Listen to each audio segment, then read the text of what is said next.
It's What turned me. Yeah, What turned me.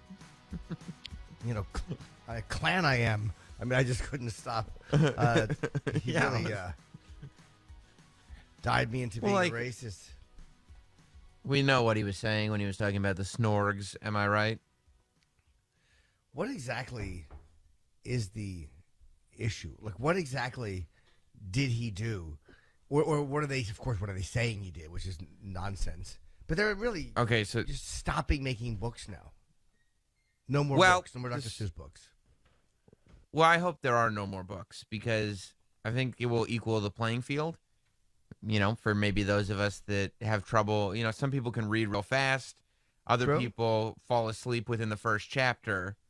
And it makes them feel like dumber because they can't get through a book without falling asleep. So I feel like if we can equal that playing field, maybe. Are there any books about a society that we live in where we burn books? No, right? There's no books about that, right? I don't know.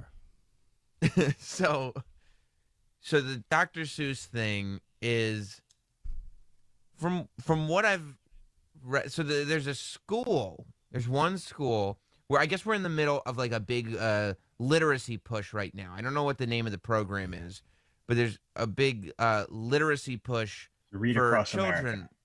Read Across America. It was same thing. Our old intern thought it was all about him, but it's a different read. It's not that read. You just run across the country like Forrest Gump. No, he thought it was Read Across America in the sense that he just kept gaining weight in his thighs and they would spread slowly across the country. Oh, no. They were thick. They were thick thighs. Thighs? Yeah, they were. He was a juicy-thighed boy. He wore sweatpants that fit like Homer Simpson wearing clown pants. They're supposed to be baggy! So the school library, while some reports are that the Dr. Seuss books are being banned, totally. I've read other sources that say more accurately that the library is not taking Dr. Seuss out. You can still go to the library to get the Dr. Seuss books. However, in the Read Across America campaign, they're making an effort to not mention Dr. Seuss, a once beloved figure in early reading, because they say that if you look closely, there's a study out where the portrayal of non-whites in his characters and in his cartoons take on a lot of stereotypically racist imagery. And I guess maybe habits too. And they're saying no. They're saying they'd like to avoid the racist stuff.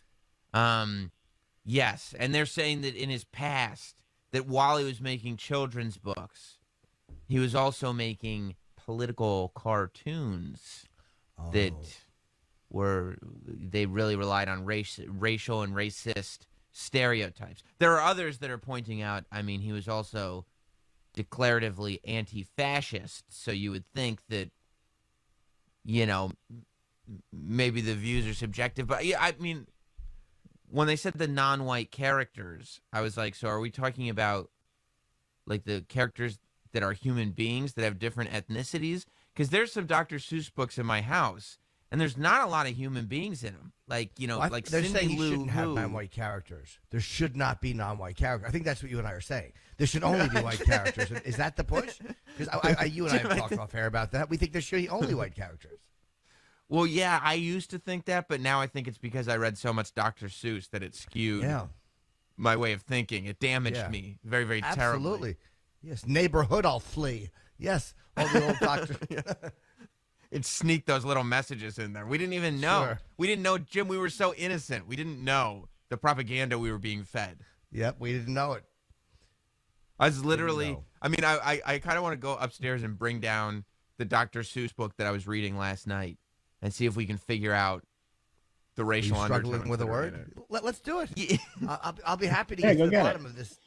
You really think I should? Yeah, why not? Who's okay, the bigger I'll be right asshole? back. Is it people banning Dr. Seuss, or is it people overly defending Dr. Seuss? Like, I don't really think care either I don't way. even think anybody's overly defending him. It was like one school system in Virginia, and then like Biden's like, "Yep, yep, let's do that." Well, did Melania Trump give some Dr. Seuss books, and the staff was upset, or they're saying, Well, like, that well, makes there's sense. racist. But is there racist imagery? And I don't remember the books from when I I was a mean, kid. I mean, I read them, but from what I read, yeah. What did I read? Drawings in 1950s "If I Ran the Zoo" have also shocked modern readers, including African characters resembling monkeys and an Arab chieftain on a camel with a caption suggesting he should be in a zoo. yeah, it's like, what do you do with stuff like that? Like, do you look at it and go like, well, it was a different time, or do you go, yeah, it was a different time, but when you look at it now, it's kind of shitty, so they shouldn't be in the school library. I just don't like them getting rid of books. Yeah, I'm like not maybe that we committed shouldn't either way. ban books. Yeah. Yeah, I don't really care either way. I kind of hate what they're doing, and I love the fact that the culture is just digging itself into this hole. And It's it's just a it's giant hole that we're not going to be able to get out of. but it's people are standing in the hole and digging it, and I've yelled about it for 20 years. Nobody's listening, so a part of me is just kind of enjoying it now. Like whenever I see it happening, it's like, good, fuck you, good, dig the hole, stupid. If the whole Yeah. we're talking, the whole culture is standing there, just shoveling up, but they're standing in the same hole that they're digging. It's fucking crazy. Like, Yeah. this one's getting in trouble for saying that, and that one's being accused of sexual harassment, and CNN won't cover it because Fox is covering it. Everyone's just running around. There's just there's no cohesive kind of No. moral compass in the country. It's everybody just standing there screaming that their shit is right, and that's the end of it. It's crazy. And it's so much of it Fucking is crazy. vendetta. It's so much vendetta based that like you're just it's so in that quest to be right that you're just tearing everything down, and then you look around and there's nothing left, and you go, "What happened?" It's like you're in a water tank, and you're scooping out the bad water, and then you're left with the good water, but there's so little water left that you can't swim back up to the top to get out of the tank. You're done. You're I stuck. kind of, and a part of me is like the New York Times report. I want to read. I've not yet read this thing. I guess he wrote a pretty scathing article about being fired from the Times for using the N word in a context in Peru. And I want to read it before I really comment on it because I don't know what I'm talking about. But I feel like, you know, hey, you're a part of that. If you're working for the Times, that fucking woke hunk of shit paper, you're a part of it. Like, you're a part of the problem. So it's kind of hard to feel sorry for you, but I don't want to see people get fired. But then again, when they get fired and they're a part of that thing, it's like, yeah, good, fuck them. I don't even know how to feel anymore. I don't even know how to. I can't even feel good or bad about a lot of things anymore. They're just there. It's a void. It's numbing. It's a void. It's just Yeah. numbing. Yes. Yeah, it's just event after event. You can't keep up with it emotionally. You can't keep up with it. Like, can you muster up? I can't muster up anger every day for it. Like, a part of me is just kind No of way. satisfied just to watch people. Everyone is like setting their own huts on fire and just kind of standing there. Yeah. And it's kind of fun to watch. That's the No, problem. I is that laugh. everybody gets a voice now, and you know that's how we But decide policy. And it's all the same level of seriousness. Like anybody with a Twitter account or anything, like it's all the same level of seriousness. And it's like, it shouldn't be. Like, we should be able to, like, people are so worried about getting their app mentions flooded with negativity that they won't say, I don't know about this one. Like, I'm not against you guys. Like, we're still cool. I'm still on the same side as you, quote unquote. But are we doing this? Like, it says Biden removed mention of Dr. Seuss from Read Across America Day. I don't know if that was in a speech or something. He just didn't want to deal with the smoke, which it's like, look, I don't even think Joe Biden should be talking about Read Across America Day. He's been president for 2 months. Nobody's got checks. Where's the money, Joe? Where's our money? We were supposed to all get money. Where's the money? That's the only question. He'd be like, I would like to talk about Read Across America Day. I have a question. Where's the stimmies? Where is the money? Yeah. But, you know, Yeah. he doesn't.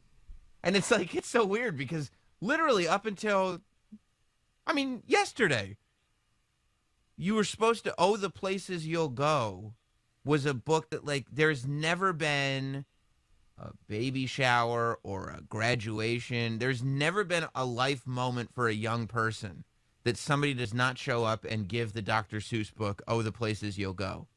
And now it's like, I mean, can you imagine going to like a woke graduation party in June and the poor old guy that shows up because, you know, generationally this is tradition, and like, you know, the poor old guy that shows up with a copy of Oh, the Places You'll Go, and all the high school kids just look at the old guy like, what is wrong with you? How dare you bring this hate in here? And he's like, no, it's because generationally it's, you know, because you're moving on, you're becoming an adult. Yeah, because no one's comfortable just going, shut up. No one is comfortable just going, just shut the fuck up and stop it. Everyone seems to think that somebody having an opinion that's different. They did a study where people who are looking for likes all the time, that the brain chemistry is almost like a lab rat. Like you get, it's kind of a for likes and so you kind of get that whole like whatever it is that drives a lab rat. That's kind of what's driving people, and that really put it into perspective when I saw that. Like, yeah, you know what? That how do you reason with that? You can't reason with that. Like when there's a stupid mammal running for cheese, you can't reason with it and go, don't go for the, don't try to grab that cheese. It's not worth it. It's not worth it. It's not going to happen. It's not worth he the cheese. Wants that Yeah, cheese you're never and gonna that's get it. That's all it is. It's that eagerness. So when I read that, I mean, like, yeah, that kind of makes perfect sense. And it's one of those things you can't combat. You're not going to combat that because it's not about the issue. It's not about me or you. It's not about Dr. Seuss. It's about people wanting that little hit of cheese. So there's nothing that's going to be done to fix that. How many times do you think the mice have come together and had meetings where they go, look, when we're in the house, there's a good chance you'll find a smudge of peanut butter resting on something with nothing covering my it. groin. Do not, that's not. Do not eat the peanut butter. If you eat the peanut butter, you will either have your neck broken to death or you will be electrocuted to death. Don't eat the peanut butter. And the mice go, got it. And then they go into the house, and then they find the peanut butter, and then they eat the peanut butter, and then they die. It's the same cycle. So this is AP just put this out this morning. There are 6 Dr. Seuss books. Now, maybe these are the racist 6, because I don't know that I've read these 6. The books that I have read, I can't find the racism so much. Of course you can't. You're blind to it. That's true. That could be my it's privilege. ingrained in you. Yeah. I could be blinded by that. That's true for sure. But these are the 6 racist Dr. Seuss books that will now be on eBay for $500 each. The first, and these will not be. It says they're not going to be published anymore. It says nothing to do with the school.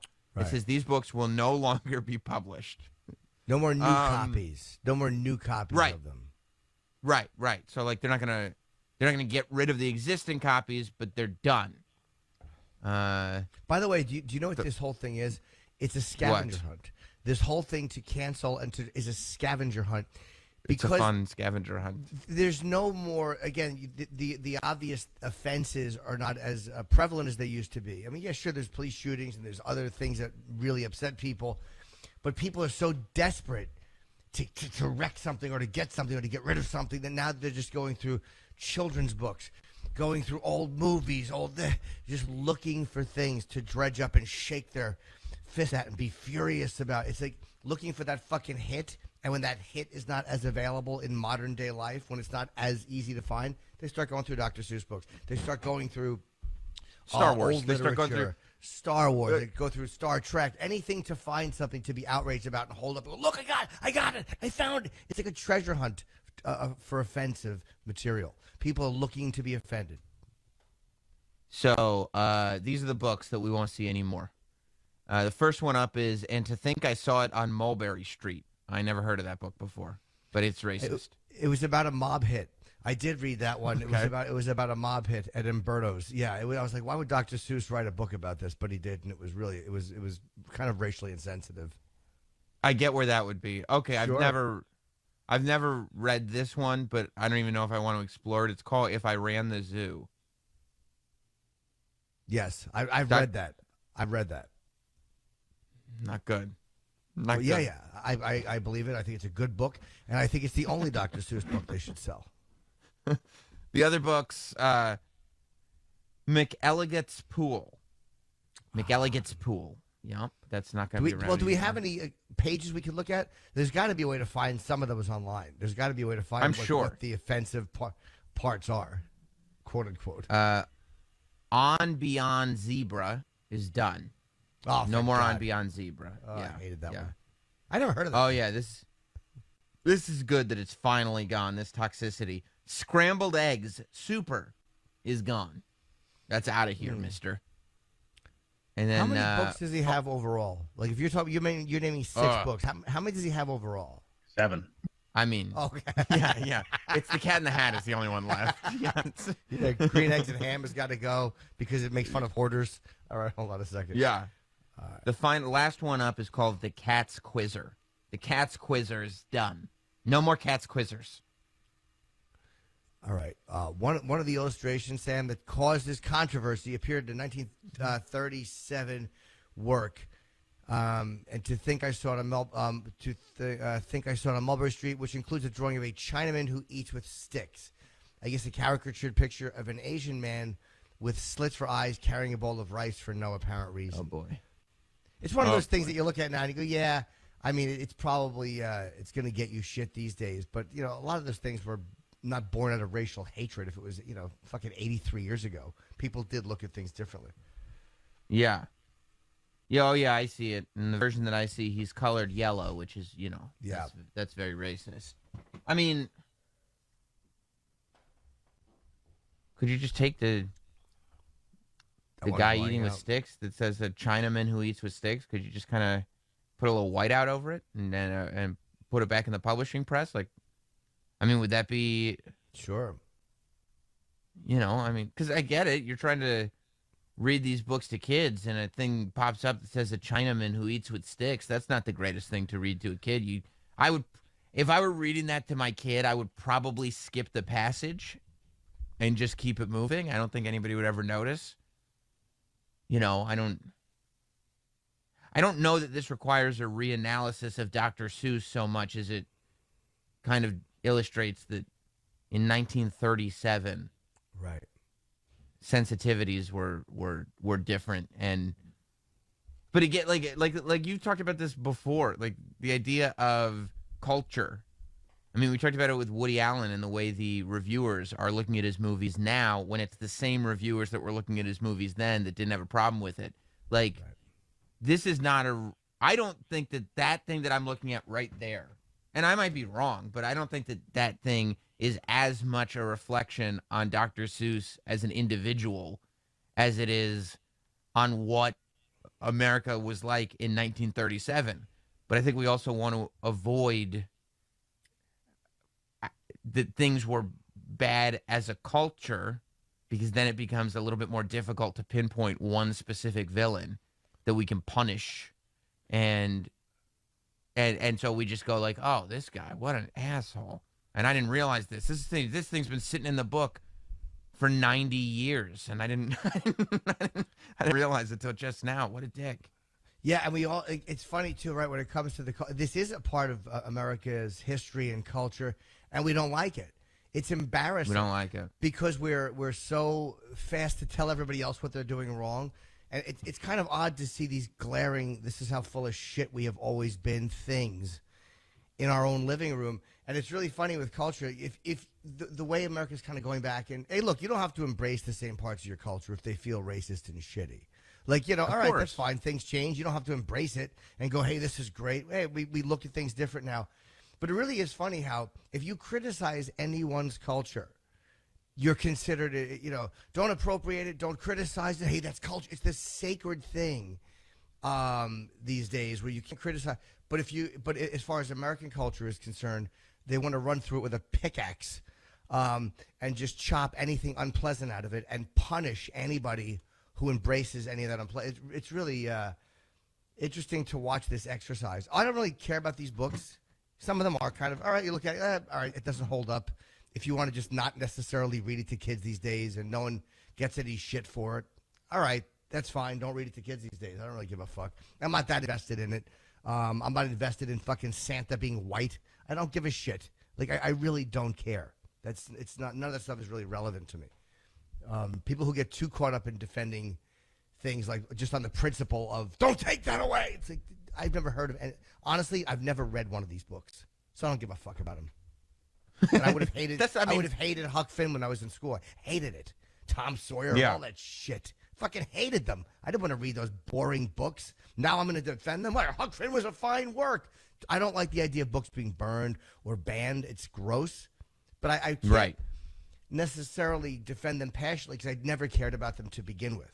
I can't pretend. Yeah, that's like all of a sudden everybody's a literature fucking expert and cared about Huck Finn. Half the people talking about how much they don't take out Huck Finn have never read it. You don't give a shit. Book sucked. It sucked. That's the other part of this cancel culture thing. I even hate saying, like, I hate saying cancel culture as much as I hate saying problematic and all these other terms because it just gets thrown around and it means nothing. And, like, the other side of cancel culture is it becomes the cause du jour.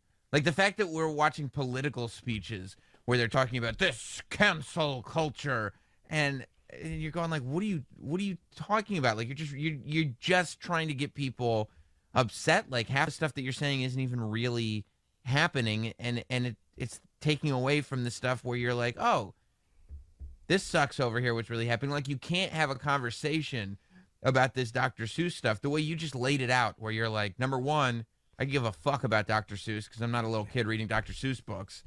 Number two, I probably wouldn't read about a Chinaman to my kid. But number three, I don't think you need to start banning Dr. Seuss books. Like, you can't have this, like, conversation that's got tears to it because you're like, you go into, you know, what Troy stumbled upon the other day where it's like, well, what side are you on? Pro Dr. Seuss or pro cancel culture? And you're like, I thought we were going to have a conversation here. Not that that's Troy's argument, but I just thought I thought he did it. I actually thought in that moment, when Troy was like, what side are you on, Travis? I was like, it's exactly the conversation that we're having now. Like, you have to pick a side. Are you pro Dr. Seuss or are you pro cancel culture? And you're like, I thought we would just have a conversation. I didn't realize. No middle ground. No. That's There's right. no more drawing a line in the sand. It's cement. There's a wet cement, and we're drawing a line, and we're waiting until the cement gets hardened, and there's no moving after that. It's not even a line. It's a wall. It's a wall. There's no more line. It's a wall. And you're on one side or you're on the other, and that's the end of it. Yeah, and the part of me that is really enjoying watching people just decapitate each other, because that really is all they're doing now. And it's like there's nothing – when you get to a point where there's nothing you can do about it. It's like watching a friend self-destruct. Like we've all seen people – you know it's happening. You don't feel good about it, but you know what they're doing, and you can't stop them from doing it because you've said it enough times. That's how I feel kind of about watching what's happening. There's nothing you can do about it. You say it so many times. I've read some really smart things, whether they're tweets or whether they're articles, really smart thoughts by people, whether it's on the nonsense of cancellation or on historical wrongs or whatever you want to talk about it. None of it changes anything. So there's a lot of people saying it better than I'm ever going to say it, and no one gives a fuck. No one cares. No, because nobody wants a solution. So why don't we stop pretending we want a solution? Everybody just likes hitting each other with hammers. Just admit that, for fuck's sake. It's fun. They just want to win. I try to just have a good time, just like watching the craziness. I laugh a lot at it. Like, I don't have any feelings whatsoever. When I was like watching people freak out because Dr. Seuss was racist and then freak out because Dr. Seuss was getting quote unquote cancel cultured. Like just two groups of people just losing their minds about a bunch of nursery rhymes is, I mean, it doesn't get a lot funnier to me than that. Like you're just like adults. It's just a whole bunch of adults arguing about Dr. Seuss books. Meanwhile, the kids that are actually reading them are like, what are you guys fighting about, man? Like, what are you doing? Yeah, it's and the same people who are really upset, like, well, I just said Chinaman. Okay, that's fine. That wouldn't bother me. I don't give a fuck. Half of those people would be just as angry if it was some sort of a religious reference or if it was some sort of a thing that promotes gay people. Like, you know, everyone has their things that just drives them crazy and that they don't think people should be exposed to. And the same people that don't want any racial insensitivity say, yes, but you should expose children to this. And the same people that say that's disgusting say you should expose them to that. Everyone's got their own set. Everyone's standing in their own little their Oculus Quest circle. If anyone knows what that is, when you do a fucking stationary boundary in Oculus Quest, it forms this circle around you. And if you put your hand straight out, you can kind of see the grid show. That's what it is. Everyone is in their own comfortable little Oculus Quest circle. And if anything from outside of that is offensive and upsetting, and anything that somebody tries to reach in and take from you is offensive and upsetting. Right. It's like you see this page in a book that's been there since 1937, and you just realized it, and you freak out about it. And then other people freak out on you for freaking out about it and like yell about cancel culture. But if there was a new Dr. Seuss book out that was like, you know, the bender of the person who got reassigned gender, then the people who were yelling about cancel culture run amok, those people would be like, you can't put this transgender propaganda in our schools. Right. And you'd see the exact opposite. But when they did it, it wouldn't be cancel culture. It would be saving Protecting America and protecting children. Exactly. Yeah. And they wouldn't see the hypocrisy there. And then the other side would sit there and be like, no, you have to let artists be free. And you're just like, what? Like, there's no logic to the side. It's just, here are the points. And whether any of it makes sense or not, it's just, this is how you win points for your side. And so this is what you argue. And you see it in like some of these, there are some of the people who talk about these issues a lot that are okay and like pretty smart about it. But like, man, I was talking about you. Oh, sorry. They're outside of this program. Oh, all right. But when I see like these political people, not just on TV, but really on YouTube, because on YouTube is where they can really get into it and get into the research and everything. And you totally see, like, they just construct a narrative that doesn't fit logically with other arguments that they've made. It just constructs a narrative around the messaging that they're pushing. Yeah. You're going like, what? It's just as much an echo chamber as watching one of these dumb cable news channels is. It's all fake. It's all nonsense. It is kind of it is difficult to, because again, even though I'm hyper aware of it, because we talk about it all the time, and it's one of those things that you think about all the time. But even then, like, I catch myself if I'm reading one Twitter feed or one, you know, I get annoyed in this direction, and then if I read another one, I get annoyed in that direction. So it's like it's really easy to fall into it. And if you're not thinking of it, if you're just kind of going about your day, you know, most people don't do what we do for a living. They're just living. And then you're just reading your Twitter feed and you're seeing all this stuff. You're like, well, this is what the world is. And anything different than that is a problem, you know. Right. I don't know what the answer is, to be honest with you. My answer is just nobody listens to my answers anyway. So I state them because they're fun, but they're certainly not going to change anything. I think that's the most freeing thing I've thought in a decade is I've come to realize I'm going to change nothing. And when you come to really understand that, the pressure, like the anger goes away. Because you, like, what are you like getting angry for? Like, there's nothing I can do about it. They're not going to stop. Fuck them. You're not here to give the answers. You're not going to give them. You don't have them. Nobody's going to listen to you if you did. Even if you did have them. Nobody's going to listen to you because they don't want the answers, because they wouldn't know they would be asking that question. I don't understand, though. Before I accept your logic, what side are you on? Because I can't accept your logic if you're on the opposite team. Yes.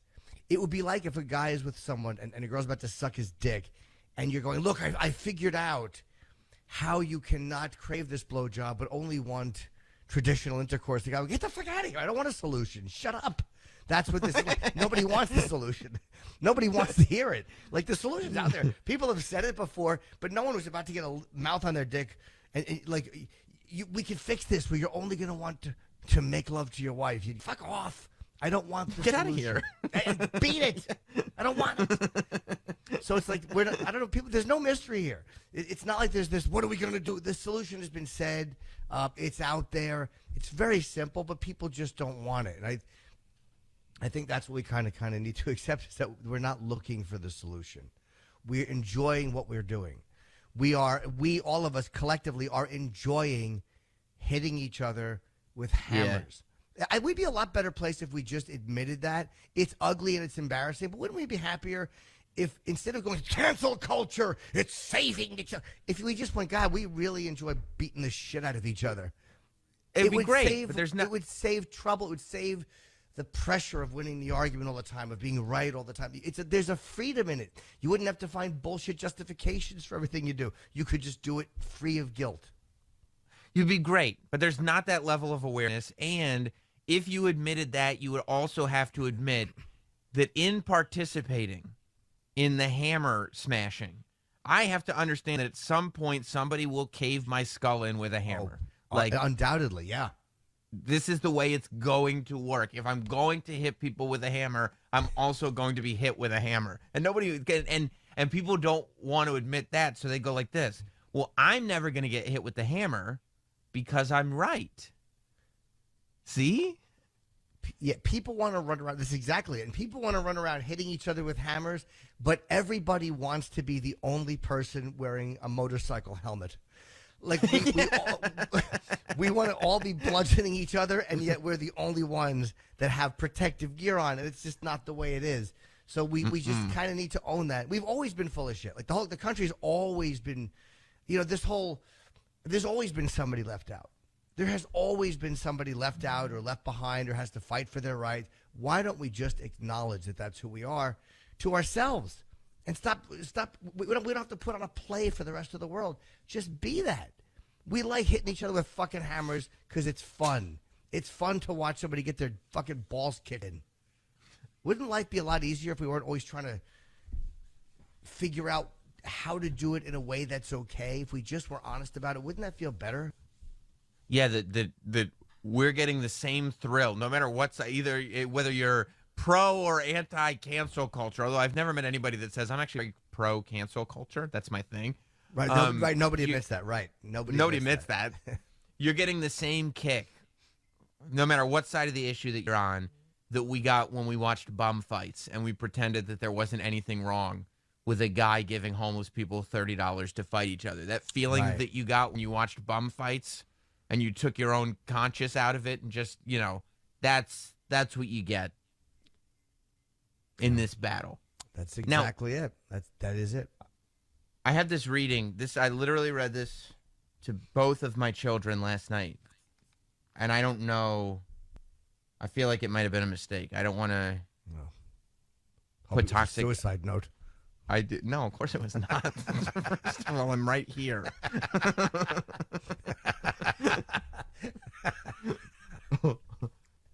This is an excerpt of what I read. Okay. And again, this is a trigger warning. Yeah. This is written by Dr. Seuss. It says simplest Seuss for toddlers use, but they do like to indoctrinate them young. So I'm trying to help me find subtext here. Pat. They call him Pat. Pat sat. Pat sat on hat. Pat cat. Pat sat on cat. Pat bat. Pat sat on bat. Right there. That's what the whole thing's lead up to. Pat sat on bat. There are a couple of baseballs there, too, trying to indoctrinate our children into accepting that filth. Pat sat on bat. Pat sat on hat. Where do you put your hat on your head? It's about oral copulation, and it's about sodomy. That's what this is about. Pat sat. Pat. It's about unwanted touching. Pat. It's okay. Just to pat. Put your hands wherever you want to. This book has to go. It's filthy, and my dick is rock hard. Oh, man, this is terrible news. I mean, I'm glad you told me, but I'm really bummed out because once you indoctrinate them, there's no unindoctrinating. It's over. Pat sat on bat. Couldn't Pat find a more comfortable place to sit? Yeah, I mean, I sometimes read these Dr. Seuss books, and there's like a handful of good ones, but most of it is total gibberish. And you're like, he must have taken 5 minutes to write this and just published it because it's got a bunch of wacky cartoons in it. Yeah. I don't know if you want to go to any of these phone calls. Let's go to Peter, I think, in Massachusetts. They're on line 3. What's up, Peter? Hello?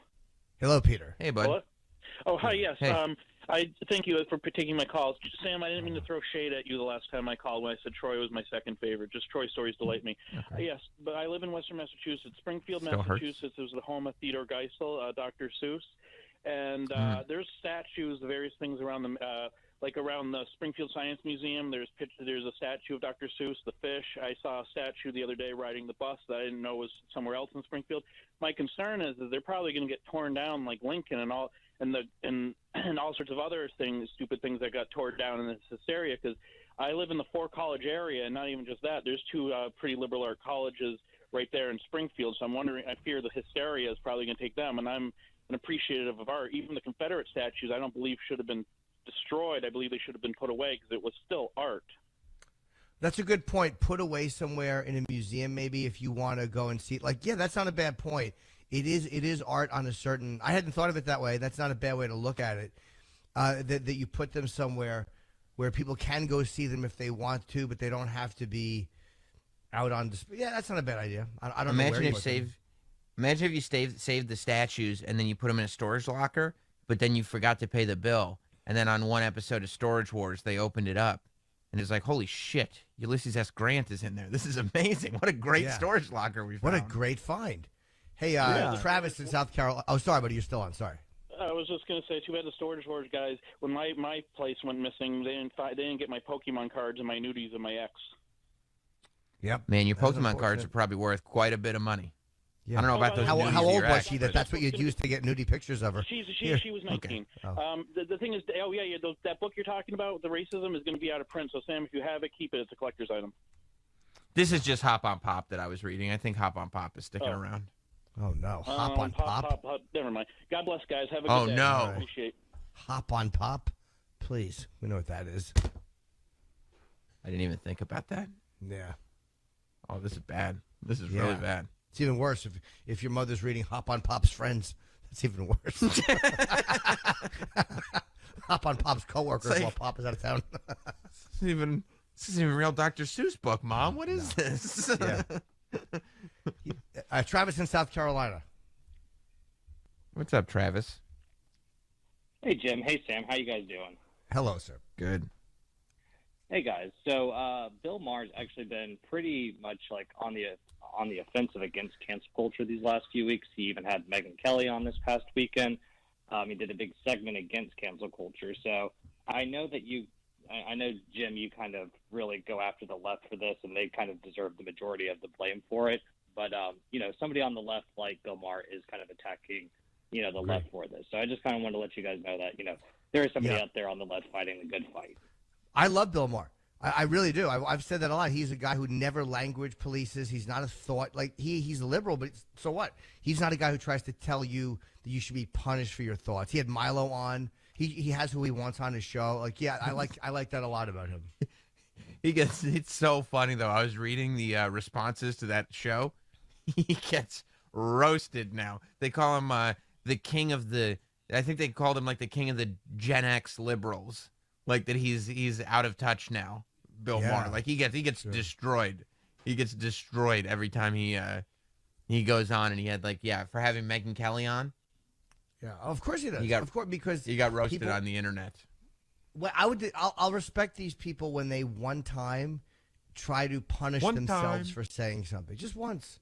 Just punish yourself for saying something. It's always somebody else who's got it wrong. You have the right balance. Shut up. But again, young people, you expect that out of them. You haven't experienced enough to realize, you're as full of shit as the old people you hate. You're as full of shit as they are. You'll realize that someday. You do realize that, whether you want to admit it or not. Like, the most honest of us, we calm down because it's like, how about you relax with your righteous indignation, because you're as full of shit as everybody else. Like, we're all full of shit.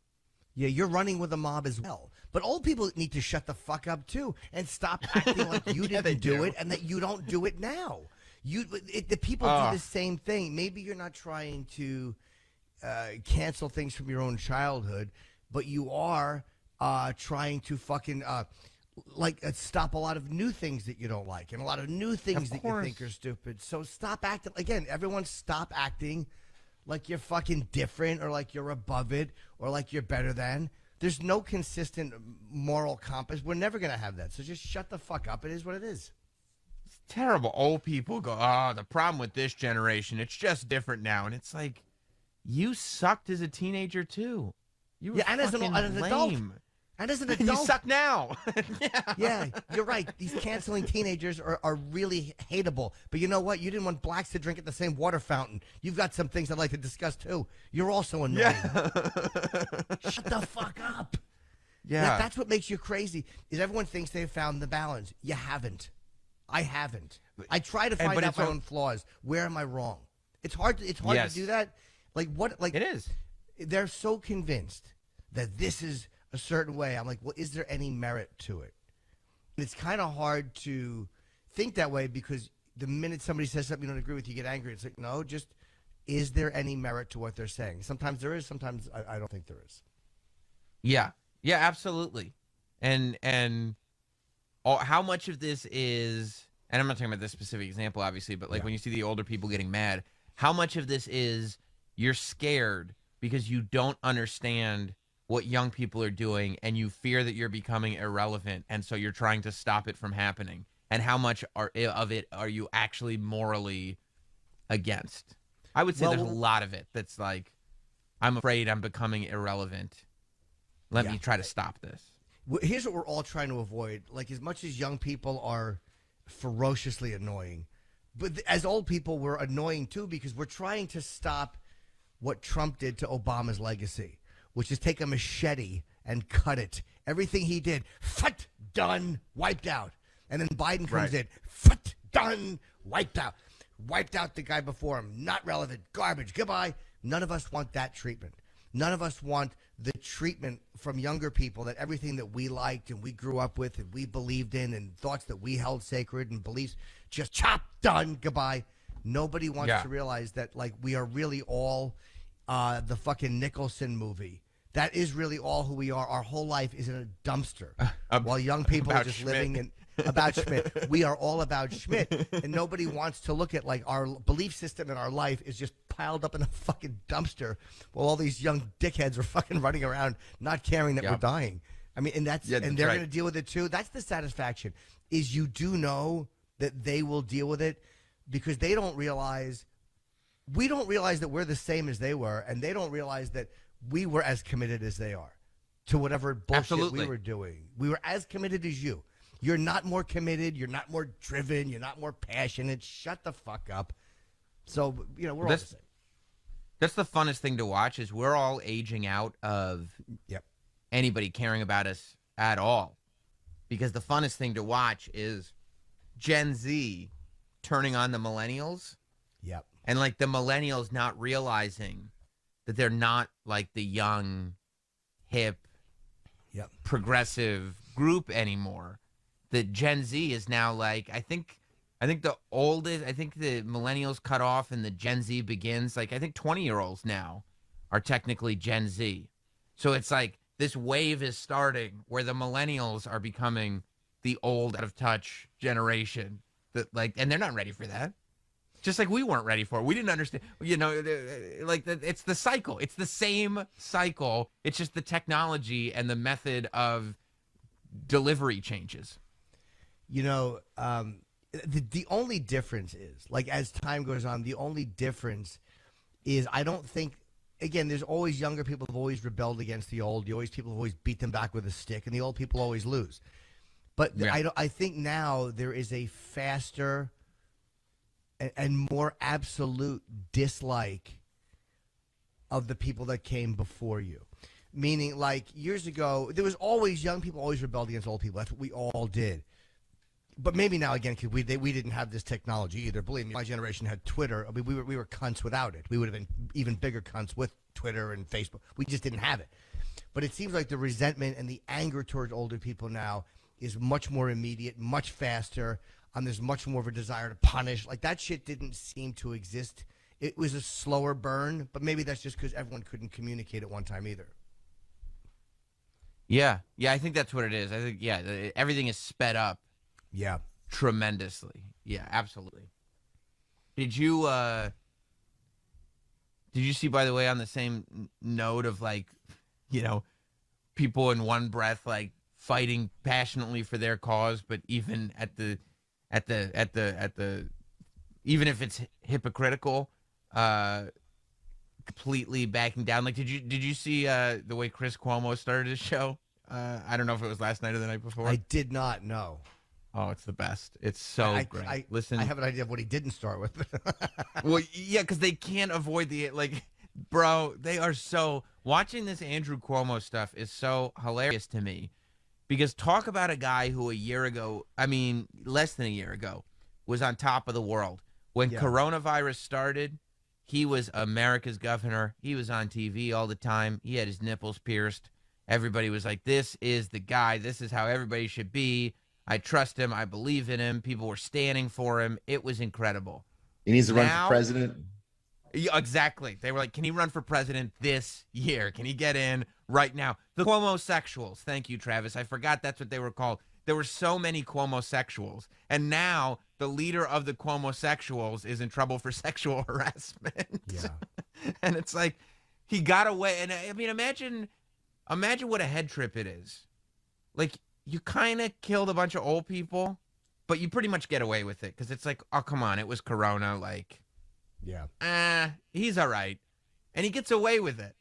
But then, I mean, yesterday I felt like every time I refreshed my computer, every time I opened my computer, it was a new photo or a new video of Andrew Cuomo just being like weird, just like, which is, I mean, honestly, like, just you being can a find guy. clips of Joe Biden being a doing guy the in exact power. same thing. He's Like, being a Biden's guy that in power. Yeah. But he's like grabbing people by the face, trying to get reporters to eat full sausage. Like, it's just, and this is what he's getting on. Like, they didn't get him on the killing old people, but everybody's like, did he just ask that woman to eat the whole sausage? Oh, no. Yeah. Oh, no. And so, Chris Cuomo, who I don't think has an edict where he can't talk about stories that involve his brother. His brother's the governor of New York, and if I'm not mistaken, he's on the, and this is a news broadcast, and if I'm not mistaken, he might have mentioned his brother Andrew once or twice when things were good. Like, I kind of remember when the Cuomo-sexuals were running wild, every other day, Andrew Cuomo was on the Chris Cuomo show having playful brother banter. Right. Well, times change, Jim. This is how. Well, hold on before you. Go ahead. Sorry, I don't even blame Chris Cuomo. Like, I know he's in the news. I don't blame him because, like, it's your brother. Like, all right, but the way it's for the network is the problem. Like, literally, I was looking at the websites, just kind of enjoying going between Fox and then MSNBC doesn't mention it at all. Fox has it as a blaring headline, Cuomo kissing a cheek, and CNN is still talking about Trump and being a threat to democracy. Yeah. It's just fun. It's fun to watch them totally ignore it. Like, you don't have to, look, I get it. He's your guy. I don't expect CNN to have the same level of vigorous coverage that Fox does. I mean, come on, we can't be deluded.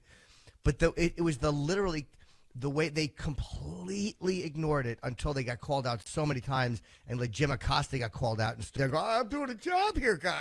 Like, he doesn't like questions thrown at him. Like, guys, I'm just doing a job. He's such a douchebag, that guy. But it's the total fucking ignoring it. So yeah, I do want to hear what Chris Cuomo has to say. It's just kind of hard to feel. I don't blame him necessarily. It is his brother. Like, but the rest of the network should do a little bit more on it. Yeah, and it's that bigger picture thing. Yeah, I've loved watching, like, I love, you go to the New York Post, and, like, you can see the people in charge of the New York Post masturbating as they're posting all these Andrew Cuomo articles. Like, every time you go to that website, they're the ones who are digging up every video they can find, every photo they can find. The Post loves the idea that they might be able to get Andrew Cuomo. Like, they're pushing for Andrew Cuomo to get removed from office. They're like, this is just, it's too egregious what we're seeing. It's far, far too egregious for a governor to be doing things like this. Well, I think they also had Trump and Stormy Daniels, like anything like that. The Post grabs onto and runs with, but like they do love sex stories. Of course, yeah. I think we'll be a lot happier when we stop pretending that the people in these positions are what we demand of perfection. Like, in a brief digression, the head of the Berkeley Teachers Union, who is really fighting to keep kids out of school, is seen dropping his own kid off at a private school, and people are outraged. And it's like, what are you outraged for? That's who they are. Like, that's it. Cuomo tried to kiss a girl. He's a guy in power. How many New York governors have done this? Stop pretending you're shocked. That's what bugs me. It's everyone, oh, what are the odds? 100%. A fucking 100%, those are the odds. Stop pretending you're shocked. That's what kind of bugs. If people went, here we go again, I would kind of respect it. But the idea that everyone is so shocked, like, oh my God. And look, maybe there's more stuff. I don't know if he did it or not. I have no vested interest in seeing Andrew Cuomo go. I don't dislike him. And I don't ask CNN to crucify him, but a little cover, just a little mention would be something. I mean, bro, why else would you be the governor and keep your nipple piercings in? Of course. You know what I mean? Like, Andrew Cuomo likes to have a good time. You know, Andrew Cuomo likes the ladies. Like, if you're done with that, being a coos hound, as it were, you probably don't need to have your nipples pierced anymore. Once you're the governor, you could take the piercings out because your coos hound days are done. Yeah. But he's still a freak. Not he might like him tugged. He might not be able to. You might like him tugged. You might like that. Maybe. Yeah. Oh yeah. How did Chris start the show? I did not see it. Yeah. Here's Chris. Before we start tonight, let me say something that I'm sure is very obvious to you who watch my show. And thank you for that. You're straight with me, I'll be straight with you. Nice. Obviously, I'm aware of what's going on with my brother. And obviously, I cannot cover it because he is my brother. Now, of course, CNN has to cover it. They have covered it extensively, and they will continue to do so. I have always cared very deeply about these issues, and profoundly so. I just wanted to tell you that. There's a lot of news going on that matters also, so let's get after that. This is the new show. It's called Chris Cuomo with the news that also matters. Yeah. I don't mind that, though. That's honest. And by the way, the couple of words he should have put when he said, I'm going to be on straight with you. He forgot the word finally. I'm finally going to be straight with you. And CNN has not covered it extensively. CNN has all but ignored it out of respect for him being one of their biggest anchors. But yeah, that's honest at least. Come out and go, look, he's my brother. I don't need to see a fake news guy covering his own brother's scandal. Like I don't need that honest, level. Here's why I'm not going to cover it because my brother. No, because here's what he could have done that was a little differently. And I don't know if this is where you're going, Travis, as well. He said, I can't cover it because it's my brother, instead of saying I won't cover it because it's my brother. I think there's a slight, and maybe I'm reaching a little bit, but I felt like when he said I can't cover it because it's my brother, it was almost like this implication, benefit of a doubt thing, where there was an issue with the integrity of the journalism to covering it because that's my brother, as opposed to saying, obviously I won't be covering it because it's my brother. Then it's like flat out on the table. You're being honest. Like, you're doing probably what I would do in the same position, which is I'm not going to cover the stories that make my brother look bad. But it's a different thing when you say I'm not going to do it than when you say I can't do it. Because when you say you can't do it is when you get to bring up all the times that you could when it was good news. I don't know if you might be right. I'm not going to hang him on can't, because it could be one of those colloquial can'ts, like if you go out with a girl and you go, hey, look, I'd love to take you in the movies. No, I can't go. I'm not seeing anybody right now. I won't go. But I can't. We've all had those conversations, right? We've used the word can't and won't sometimes. Like, hey, I can't cover this, guys. It's my brother. Like, I don't know if he means can't, like as in permitted, or obviously it's my brother. I'm not going to do this. To say obviously I can't makes it sound like Sam said, like, hey, I wish I could cover this, but my journalistic integrity, I can't. However, I will have him on for months at a time to talk about how amazing he's doing with COVID. That's why And he did do I amazing. didn't take it the way you guys are taking it. I know what you're saying, and I understand why you're saying that, but I didn't take. I thought. Can we play the opening? Yeah, that's the first thing I thought of was wow. Oh, that you is did. Okay. Quite a cop That's what out. I thought of. That's what I thought of too. I thought that part of it I was like, at first, I was like, at least he's acknowledging it. But when he said he couldn't, I was like, yes, you could, but you won't for the same reason most of us wouldn't. I took it as Before we a can't start tonight- that meant won't. I took it as a, but I'll hear it again thinking of that. I took it as a can't that meant, what do you expect is my fucking brother. Like, that's how I took it. I hope so, because otherwise then there's some mysterious new CNN policy that he has to explain. I took it. I didn't just take started. it like that. I didn't take it like that. I didn't take it like that. But let's hear it. I think the CNN policy is we can't cover negative Andrew Cuomo stories. Like, Yes, that's just across the board. Until we get called out by Fox Right. and the Daily Mail, and until Jim Acosta comes home sniveling, they yelled at me. I was really fun watching that guy from the Federalist ask that fucking jizzbag. And he's like, I'm here doing a job. It is funny to watch reporters get questioned on things, how they just panic. Meanwhile, like, you flip over to the other channel and they're throwing confetti parties that Andrew Cuomo is getting in course. trouble. Like, it's Before we start tonight, let me say something that I'm sure is very obvious to you who watch my show. And thank you for that. You're straight with me, I'll be straight with you. Obviously, I'm aware of what's going on with my brother. And obviously, I cannot cover it because he is my brother. Now, of course, CNN has to cover it. Can you pause They that real have quick? covered it. He did what you asked for, Travis. He said obviously. One of you guys said he didn't say obviously I can't cover it. He did. No, say I know he obviously. said obviously. Yeah, obviously. but- Yeah. Can't cover but- it. Like but- you guys should know this. No, but I thought you said if he had said obviously I can't cover it, it would have made it better. I think No. he said what you're implying that he should have said. A few minutes No. ago, I thought you said that. No. Maybe we can No, go back Travis and listen to said- that tape. Travis quoted him accurately. He said because I agreed with him, when he said, obviously I can't, it wasn't like, obviously I can't because I don't want to. It was obviously I can't because it wouldn't be right. Yeah. And when Yeah, when he said obviously, it was like, oh, you guys should know. I can't cover this. He's my brother. even if I wanted to. Yeah, even if I wanted to. Obviously, I cannot cover this because he's my brother. I'm not reading into it that much. I'm taking it as in I don't think he's trying to sell the idea that he can't mention it because it's his brother, like legally or under CNN policy or under journalistic integrity. I'm looking at it like he's going, it's my fucking brother. Obviously, I can't. Yeah, I don't have a what problem say. with that. If he's like, hey, look, I'm not going to cover this because I don't Totally. want to, That's how I'm This is true. interpreting it. I'd be fine. Yeah, that's But kinda how that's I'm not how I interpreting took it. it. Okay, That's not how I took it either. I think he used his words to kind of give himself an out. Maybe. But I mean, Jim, have you ever been in a situation where a girl tells you that she can't do something when what she means is she won't? I mean, does that even happen? Yeah, I mean, most times they don't just say, I won't. They're like, no, I can't do that because I'm busy on Tuesday. And she's not busy. She won't do it. Can't. It is prefers a not subtle to. way, of course, of alleviating ourselves of saying something we don't want to say. But it's such a common thing that I'm not going to crucify him for because it's so fucking common that it's just like I just didn't even take it that way. Maybe you guys are right.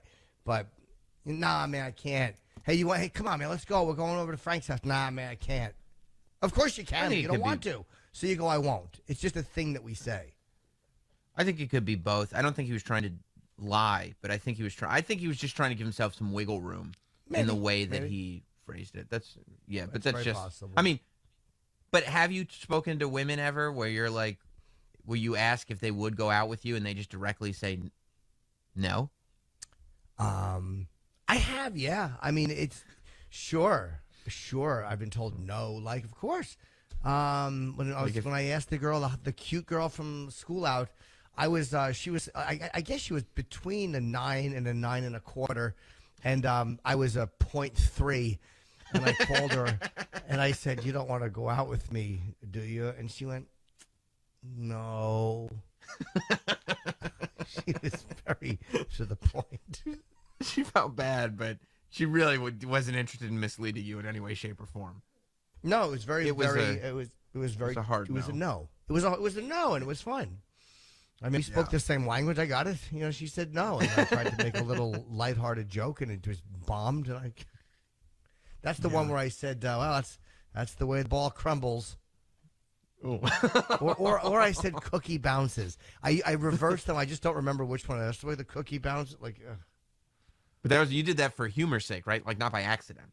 Well, to be like a casual man who's instead of a fucking 17-year-old in a Kango with fucking hair that he hates, I was just trying to be a casual man instead of a fucking dweeb who was failing out of school in fat laces. I tried to be a casual. This is the way a real man takes rejection. Rolls right off my back, babe. That sucks to be a dork that's also bad at school. Like most dorks are good at school. At least you got that to fall back on. Yeah. To be a dork who's also failing out of school, like usually if you're failing out of school, you're cool. Yep. That Yeah. sucks. Well, I was funny. That was the only thing that really saved. good. That was the only thing that kept me from totally being a complete zilch. Was being funny. Like again, if you're funny, you get a lot of leeway in school. So I would say that was the one saving grace is that even people who thought I was an unfuckable yuck, which was everyone. They all felt like I was funny. So that was the one saving grace that it prevented me from being totally isolated and a guy who got totally bullied in high school. Yeah. Yeah. Yeah. Well. Look at you now. Look at you now. All them girls, they fucked up. Look at you now. That's right. Sometimes I'll see girls high school and I'll go, so now what do you think? And universally they go, I'm more happy now that I didn't fuck you than I was then. I couldn't be happier with my decision. You've confirmed how right I was. I mean, all of them are happy they didn't fuck me, and they're right. Kind of makes you wish you'd never asked the question, to tell you the truth. Yeah, it sure does. Huh? What about this? Yep. By the way, we are being asked by SiriusXM to mention happy birthday to Joan Baez. This actually is the Joan Baez birthday Zoom. That was the confusion That's right. that we're not getting fired, but the show is going to sort of more focus on a day-to-day basis on celebrating the birth of Joan Baez. So that's where some of that confusion lied yesterday. We were talking about how, for some reason, in the midst of multiple shows being not returning to our channel, we looked at the channel lineup, and it said that the morning show was the Joan Baez birthday Zoom. So, praise be, we are the hosts of the Joan Baez birthday Zoom. And Sam, before, can we real quick go to Jeff in South Carolina? Maybe I'm wrong about this. Yeah. What's up, Jeff? Yeah, this is actually Justin in South Carolina. Oh, sorry. No, that's okay. First of all, I love the show. Thank you. It's interesting. CNN is actually, they've been covering the hell out of this last night and tonight. I watch all the networks, like Jim, I like to compare, and it's interesting with news how they tell you, I think this was talked about earlier, they tell you what's important and then they tell you how to think about it, right? Yeah. Like that's what I've kind of figured out about all these news networks. But, CNN's covered the hell out of this, and I'm kind of with Jim. I think, if it's your brother, I don't know, it's kind of tough to cover. So I kind of agree with that part. So anyway, I love the show. Just wanted to drop that in there. Okay, and by the way, I have to say maybe you're right. I'm going by. I don't watch any of them. I've been going by the online the online site, and it is on there today, but it really hasn't been. But maybe they are doing a different job on the network. So I should clarify that. For me, it's been mostly the websites, but that might not be indicative of what they're covering on the website. And last thing I'll say is that, Jim, I have to say I really appreciate. I like how you're open to feedback and to. I know you have like we all have slants or, certain beliefs or whatever, but, you really are open to what's really happening out there. And I really love listening to the show because of that. 'Cause I think a lot of people get, we get in our camps, we get real tribal, but I notice that you're not like that at all. And I just want to say I appreciate that. I try not, thank you. And the reason I try not to be is I got too frustrated being that way. And I realized that I was, again, it all starts with me. Like I realized I was too married to the idea of being right. And I hate that quality in other people. So I'm like, what am I doing And I also I've developed a hatred for people who are so driven by one side, and they think they disguise it as passion. They think that they're just passionate, and it's like, no, you're just an asshole who wants to be right. Yeah. Well, I agree with thanks. that. If I could, anyway, love the show, guys. Have a great morning. Okay. Goodbye. Thank you. If I could interrupt this session of Inside the Actors Studio, apparently Jim is just great. Must be nice. Well, you didn't let him finish. It is a nice place to be, but you didn't let him finish. He was going to say something nice about you as well. And if he didn't, I would have. Oh, thank you. I think he was done.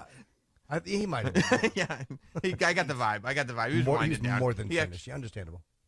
Yeah. All right, guys. Love the show is usually not a transition to the next topic. Yeah. Yeah, I think too that I think the Cuomo coverage picked up in a big way yesterday because multiple accusers came out in the same day, and that's when you know, oh, this story is turning into something. Look, I mean, it isn't. He doesn't appear to be. He appears to be making a guy who makes off-color jokes. Which the idea that the big beefy Cuomo brothers might make some off-color jokes is not such a stretch. Like, you know, the idea that they're it's not like nobody has come forward accusing him of sexual assault. Right? They're just accusing him of making very uncomfortable jokes, and the idea that the Cuomos might be uncomfortable, I don't find that to be a hard to believe foreign concept. And I didn't. And the same people who are upset that Trump fucked Stormy Daniels are the same people who are defending Cuomo, and they are the same people who defended Clinton, who are the same people who were mad when this Republican. It's all divvied up like that. I don't give a fuck if he did. Again, none of this stuff. Yeah, all right, maybe a little uncomfortable. Okay, fine, call him out for being uncomfortable, but he shouldn't have to step down as being governor. I don't know. Maybe I just have very different expectations. To be fair, I haven't seen anyone defending Cuomo. People are loving this. No, I'm not saying people are having a good time with it. I don't have any need either way to see him. De Blasio is so happy. De Blasio, I was actually happy for him. I was literally, it's the first time I've been happy for De Blasio when he came. I've witnessed some of this. I'm glad you asked. What an asshole. He's like, you can't blame him. Cuomo's been kicking his teeth in for 4 years. Of course not. No, de Blasio is like, well, de Blasio, he appreciates people. He believes that Cuomo definitely should step down. De Blasio is actually, he's quite disgusted by what he's seen. He can't believe it. So, yeah, he's ready for Cuomo to step down. I'm sure he jumped right on. Like when Cuomo said like he was only joking, de Blasio was very quick to point out that sexual harassment is not a joke. Yeah, and that's where that's good take, Bill. But when Cuomo and those guys embrace believe all women, like it's just it's not realistic. You can believe most women, sure, believe most women with evidence, 100%. Believe all. If you're running around just yelling some Manchurian candidate shit, it's not realistic. Because then if something happens to you, you have to disavow. It was like Hillary Clinton was yelling that stuff, and then it came up with Bill, and she's like, I meant to say most. It's like you don't have to stand there with a fucking sword raised over your head and be the beacon, the champion of it. Just take things on a case by case basis, like we do with everything else in life. Doesn't it make you feel better about yourself that de Blasio is not being the bigger man here, that he's like, nope, revenge is a dish best served cold, and you should step down. He's also a douchebag, but I don't blame him. Yeah, of course he's a douchebag. But I don't blame him on this. Him and Cuomo hate each other, and Cuomo took every shot to kick him, so I don't blame him for really reveling in this. Like, he's the one guy who I'm like, yeah, I get it. But it makes me hate de Blasio even more. But at least it's true. At least you were right about de Blasio. You know what I mean? At least he's not pretending to be something that he's not. Right. Like he's being a douchebag. Yeah, exactly. Yeah, I guess he was on Hot 97 in New York. Good, and he said, he's talking about Cuomo. On top of it, he's saying, oh, I was just joking around. Sexual harassment's not funny. Who the hell tries to explain that by saying I was just joking around? That even further confirms a mindset from a whole other time that we have left behind. And then he says, there may be more stories like it, and everyone should come forward because we've got to know the truth. You cannot treat anyone this way. It can't be laughed off. It can't be swept under the rug. He said he was sickened when he saw the allegations. Sickened, Jim. He said, it sickened me. It sickened me. The thought of a powerful man trying to take advantage of his power, intimidate a young woman. He was treating her like she was his property. It's just disgusting. It's creepy. He really is relishing. Never seen him take such a stance on something. It's so he should defend one cop with the same passion. Wouldn't it be nice to see that asshole defend one cop with the same level of conviction? Oh my God, he's on CNN. Literally, De Blasio is on CNN right now in a story about this. This is amazing. CNN is not only going with this story, but they're airing De Blasio getting his vendetta out. He goes in his asked at his daily briefing with reporters if the governor should resign. De Blasio said anything like that. If someone purposely tried to use their power to force a woman to have sex with them, I mean, I don't know if that's an accusation. It's a weird thing to put out in the atmosphere. Yeah. And then he said, of course, that's someone who should no longer be in public service. De Blasio, who has often clashed with Cuomo, was asked if he personally witnessed the governor bullying aides. He says this. Oh, my God. Well, that's a good thing. I don't think he means the... Oh, sorry. Yeah, the virus. Yeah, I don't... Yeah, you don't kowtow to AIDS. That's all you need to do. That's all you need to do is kowtow to the whimsy of AIDS. Sorry, go ahead. He says, I've seen him, not in the sense of sexual harassment. Oh, okay. I've seen him be abusive. Then he'd get yelled at, Sam. Then he'd get yelled at if he saw it. But Good by point. the way, Bill, if you've seen him be abusive, where was your shouting about this before? You're going to step in some shit here, Bill. Why didn't you say something before if you've seen this? See something, say something. Yeah. I mean, said, that's a little disturbing. He said he's not seen him in the sense of sexual harassment, but he says, I've seen him be abusive in a way that would not be accepted by anyone else in leadership toward people around him. I think he's talking about the way Cuomo actually treated him.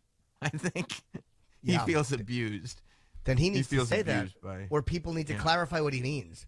Like, why didn't you say anything? Like, if you saw him abusing an underling, why didn't you speak up? So you literally just allowed that to happen and didn't say anything? Shame on you. I think Andrew Cuomo should ask that very question. Yeah, why didn't you Andrew say Cuomo should go, and it's weird. I was unaware of my own behavior, and I apologize for that. But if Mayor de Blasio saw it, why wouldn't he have told me? He could have stopped this toxic train from rolling. Where was Bill de Blasio is the question. Wouldn't that be funny if de Blasio goes down? Yeah. Yeah, I hope they both go down. I mean, and it will go right back to what we said at the beginning. If you're going to hit people with hammers, you got to understand you're going to get hit with a hammer too. As much as you'd like to, you're not the only one who gets to wear the motorcycle helmet. It doesn't work that way. If you want to run around unfairly, like without evidence, just attacking and calling for people to resign and be fired and be thrown out. Like all these people, like Ted Cruz was an asshole for going to Cancun. He was a fucking asshole. But people are going, he should resign. Shut up. Shut the fuck up. Calls for resignation every time you find out one of these guys is a fucking idiot. I mean, who holds up to the scrutiny? Who the fuck? And by the way, fuck all of them. Because when is the last time a Democrat stuck up for a Republican or vice versa? When is the last time one of them actually stepped out and said, yeah, you know what? I'm not going to go after him until I see some real evidence. I don't know what this. Never. They just don't do it. So they all kind of deserve it when they get shit thrown at them. By the way, what a wonderful bow we just put on it. But the cover of the New York Post yesterday, it's a big picture of Andrew Cuomo's face, and it just says, hey, I'm a funny guy. And it says, Cuomo's excuse for sexual harassment? It was a joke. And today's is even worse. Today's is a giant full-size photo of Cuomo at this wedding, putting his hands on this really young girl's face. And the young girl is, not like a child, but you know what I'm saying? It's a woman, yeah. And the young girl is, like, she does look terrified in the photo. And it just says in big letters, Handsy Andy. Look of fear as Cuomo gave unwanted kiss to third accuser. Unwanted kiss is a terrible, terrible term. Forced kissing is just, when you hear about somebody force kissing, like when you read those Harvey Weinstein reports and the women would say that he would force kiss them, forced kissing is just as creepy gets. Well, here's a question, too.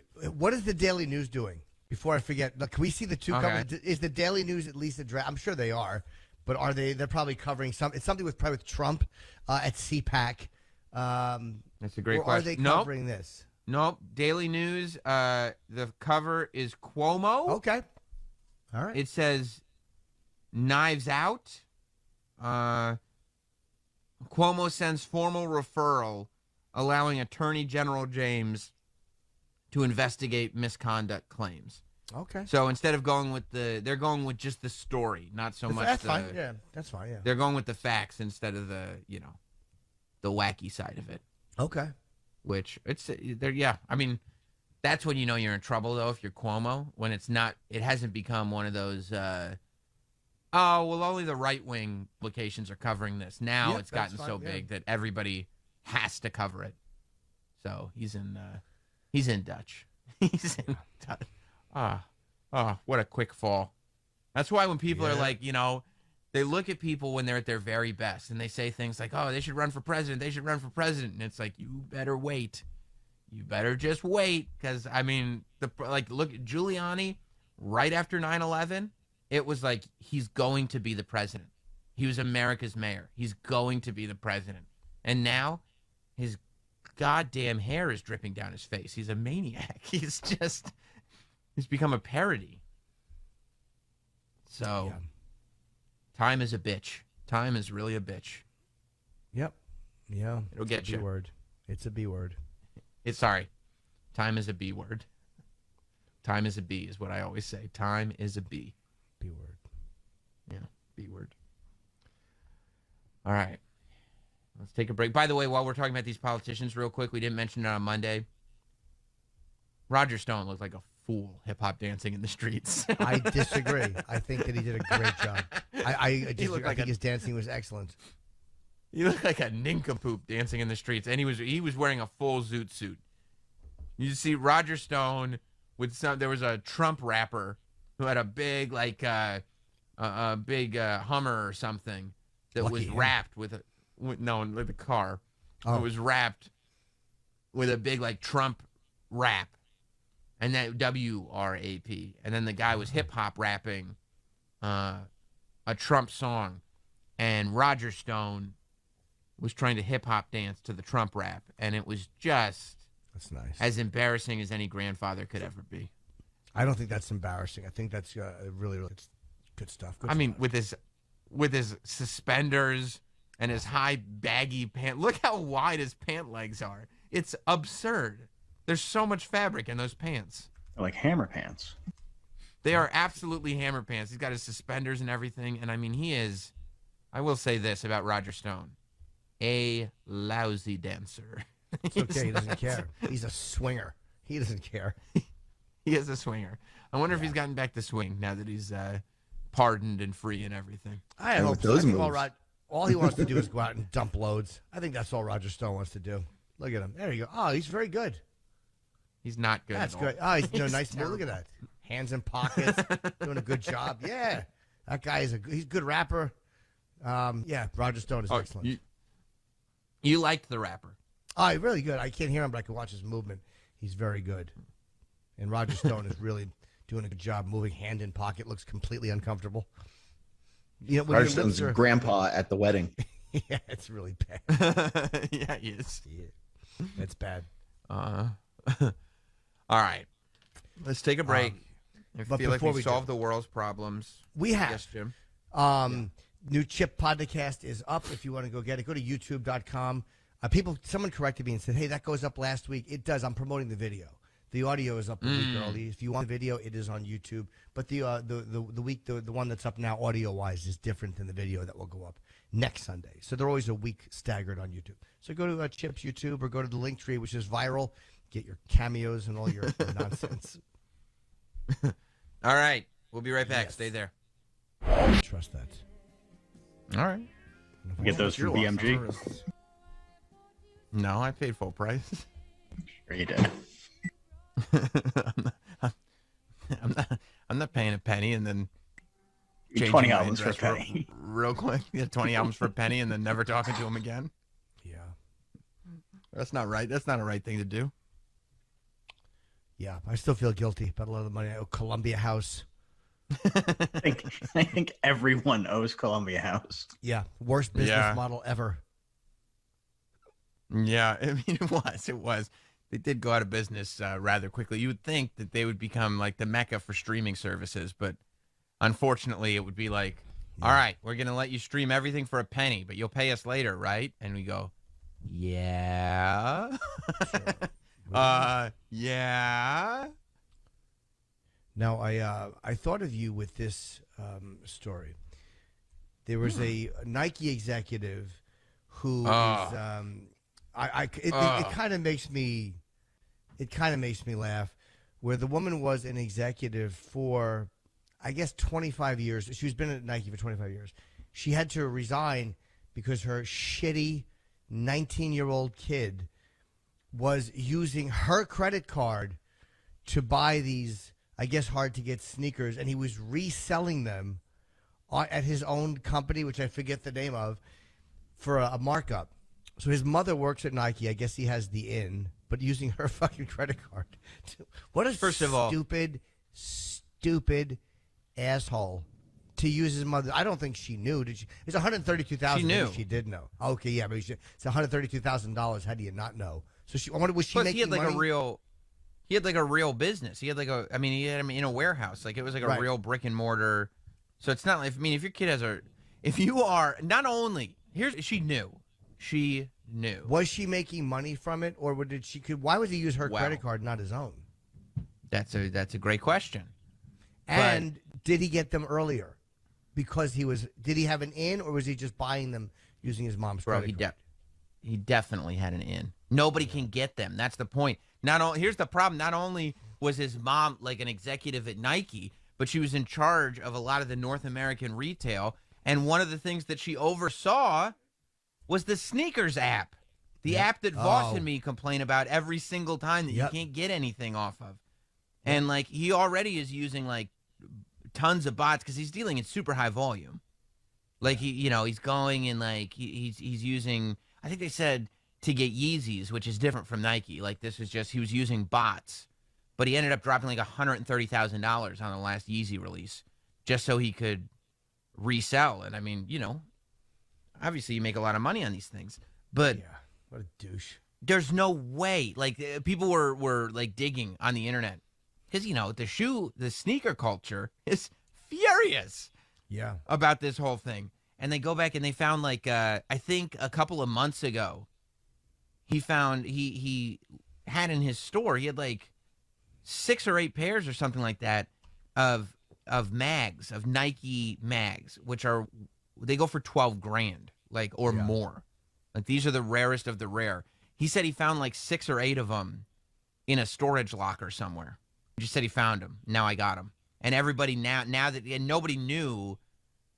People knew about his sneaker store, but nobody knew that his mom was in charge of sneakers. The app. How did this come out? Well, I think she had disclosed in 2018 that he was kind of reselling sneakers, but that it was not interfering at all. Okay. I think it was the credit cards that did it. I think somebody found out this is the credit card he's using, and then they started tracing it back to her name. And so it literally, like, I mean, here's how I know something was amiss. It was an all of a sudden resignation. Like it was not, she's winding down her tenure at Nike. It was, hey, got an email today, effective immediately. She's resigning. Best of luck. Goodbye. Security will be sending you your items that are in your desk. Enjoy your retirement. Like she's out of there. So, I mean, there's all kinds of stuff. Wait a minute, sorry. It says, I'm reading something. It says it wasn't her personal credit card. It was a Nike corporate card. I wonder if that helped her get in a little bit or get a discount on the sneakers. Maybe he was getting even cheaper than he should have been getting. I'm sure he was getting a discount on the sneakers.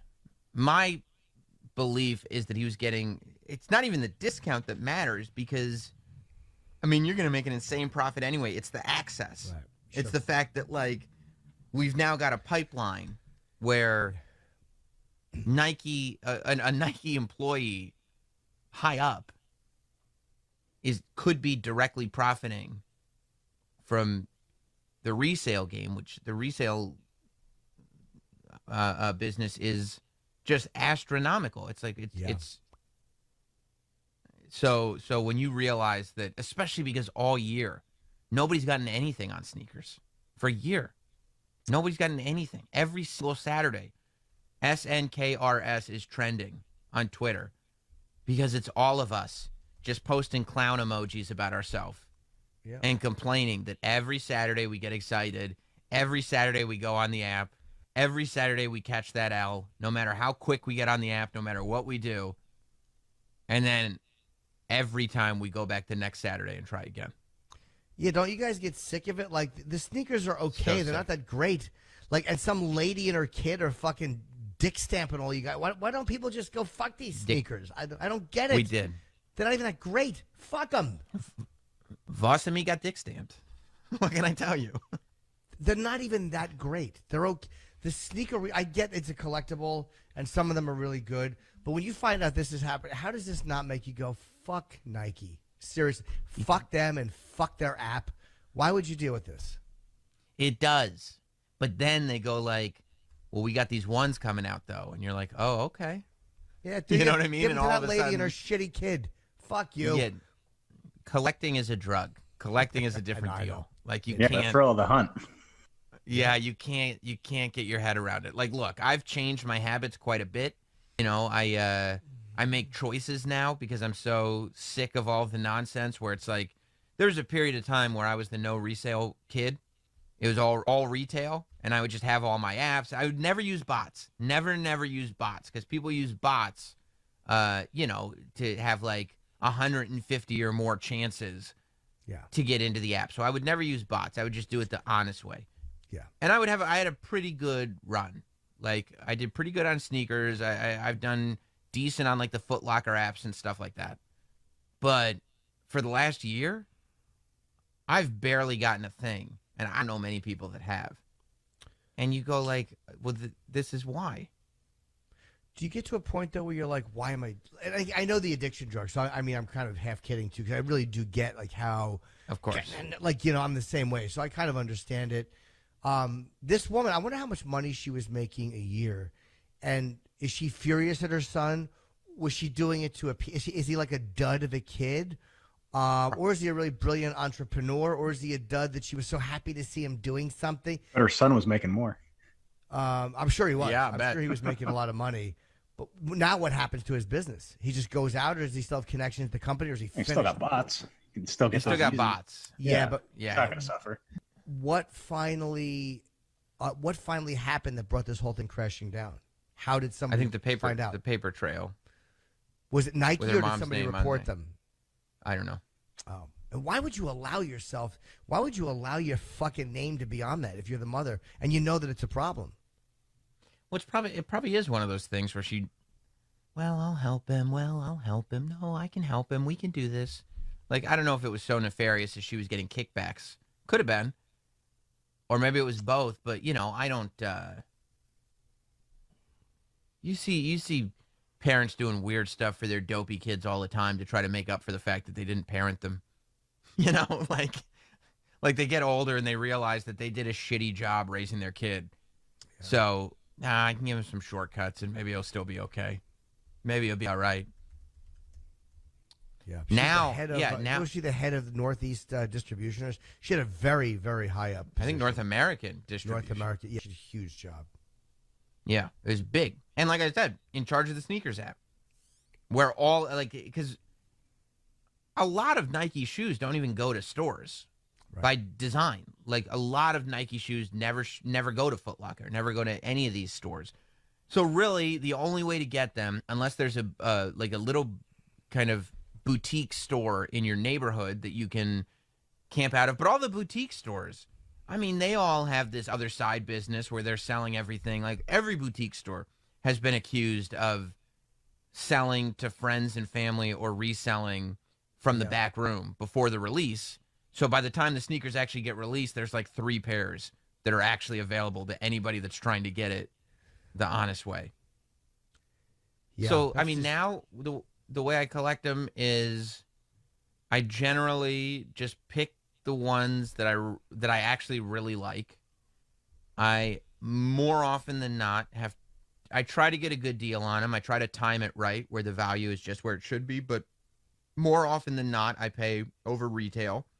And most of the time, I'll sell other sneakers that I have to pay for them. So it's not like I'm using, money that I should be using to feed my family. But how fucking shitty is that, though? You know, all these people want this sneaker. You know, all these people are trying to get it. They're fans of it. And this fucking executive's kid is buying them and then jacking the price up. Like, what a fucking ass. It's not capitalism. It's not. It's capitalism is buying it and doing. This is like the same. Cheating. He's saying it's cheating. It's not capitalism. That's like saying insider trading is capitalism. I mean, it falls under the heading of capitalism and under the umbrella of capitalism, but a part of it that is shit. And so this is a difference between. I agree, but it's also like, I mean, it's not insider trading because he's using a program that, everybody else is using. I'm not using it. Sam's not using it, but like, I mean, bro, a lot of people are.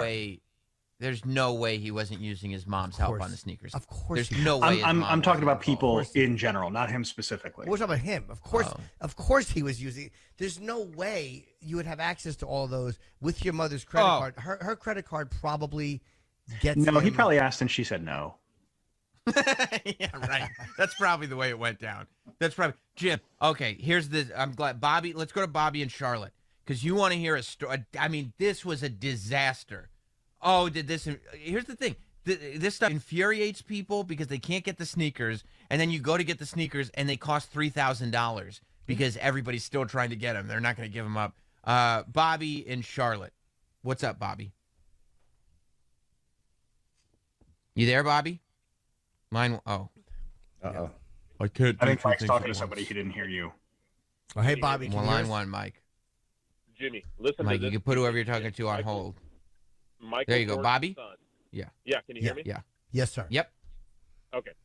Jimmy, listen to this piece of shit. Michael Jordan's son has a sneaker store. Came out with this fucking pair of sneakers that he backdoored, which means he sold them on the behind from everybody else. He sold 11,000 pairs at $1,000 a pop, allegedly, made $11 million in one fucking day, and then us clowns get on the website to enter a stupid fucking raffle.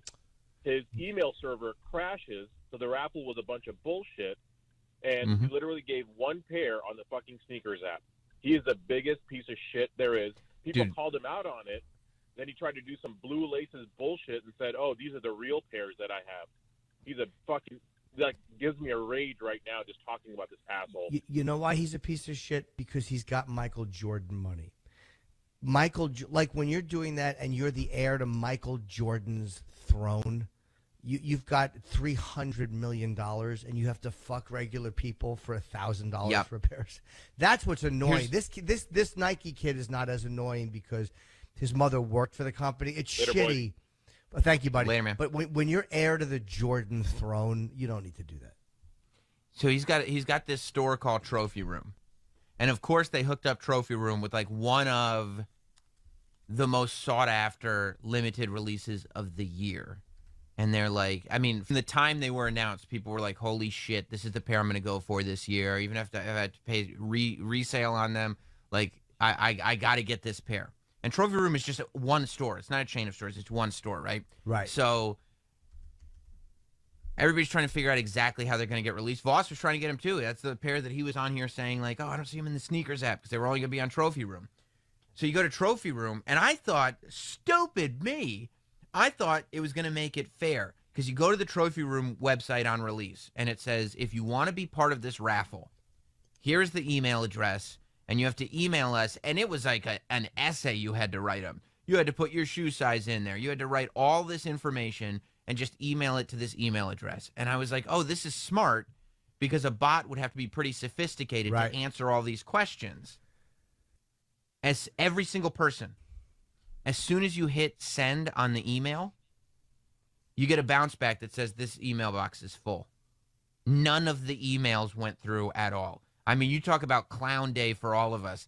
Nobody's email went through. And then, like the caller said, they released one pair on sneakers. And then within hours, you saw the little douchebag Instagram resellers. And they were taking their photos in front of stacks and stacks of boxes of the sneaker because they were able to get, 100 Just pairs, greedy. 50 greedy. pairs. Greedy. Yeah. And now those are the ones. Now they go for $3,000 is what the price on them is now. Yeah. It was 100, probably 150, somewhere around there, maybe 180 retail, probably less than 200 retail. And now they're going for 3,000 because Jordan's kid is alleged to have backdoored all the pairs and just sold them all to resellers. And it's like, and it's a double fuckery, Jim, because you're right. Yeah. He's got Jordan money, so he doesn't need the money. And at the same time, it's like any other reseller, any other store that did that, if a store got a pair like that and they just didn't allow customers to get any of them, they just sold them all to resellers, Nike would be like, we're never doing business with you again. Like, you can't do that. But it's Jordan's kid. What's he going to do? Get in trouble? It's greed to a point. Like, look, we're all a little greedy. But you get caught when you're that greedy. Like, when you're that fucking...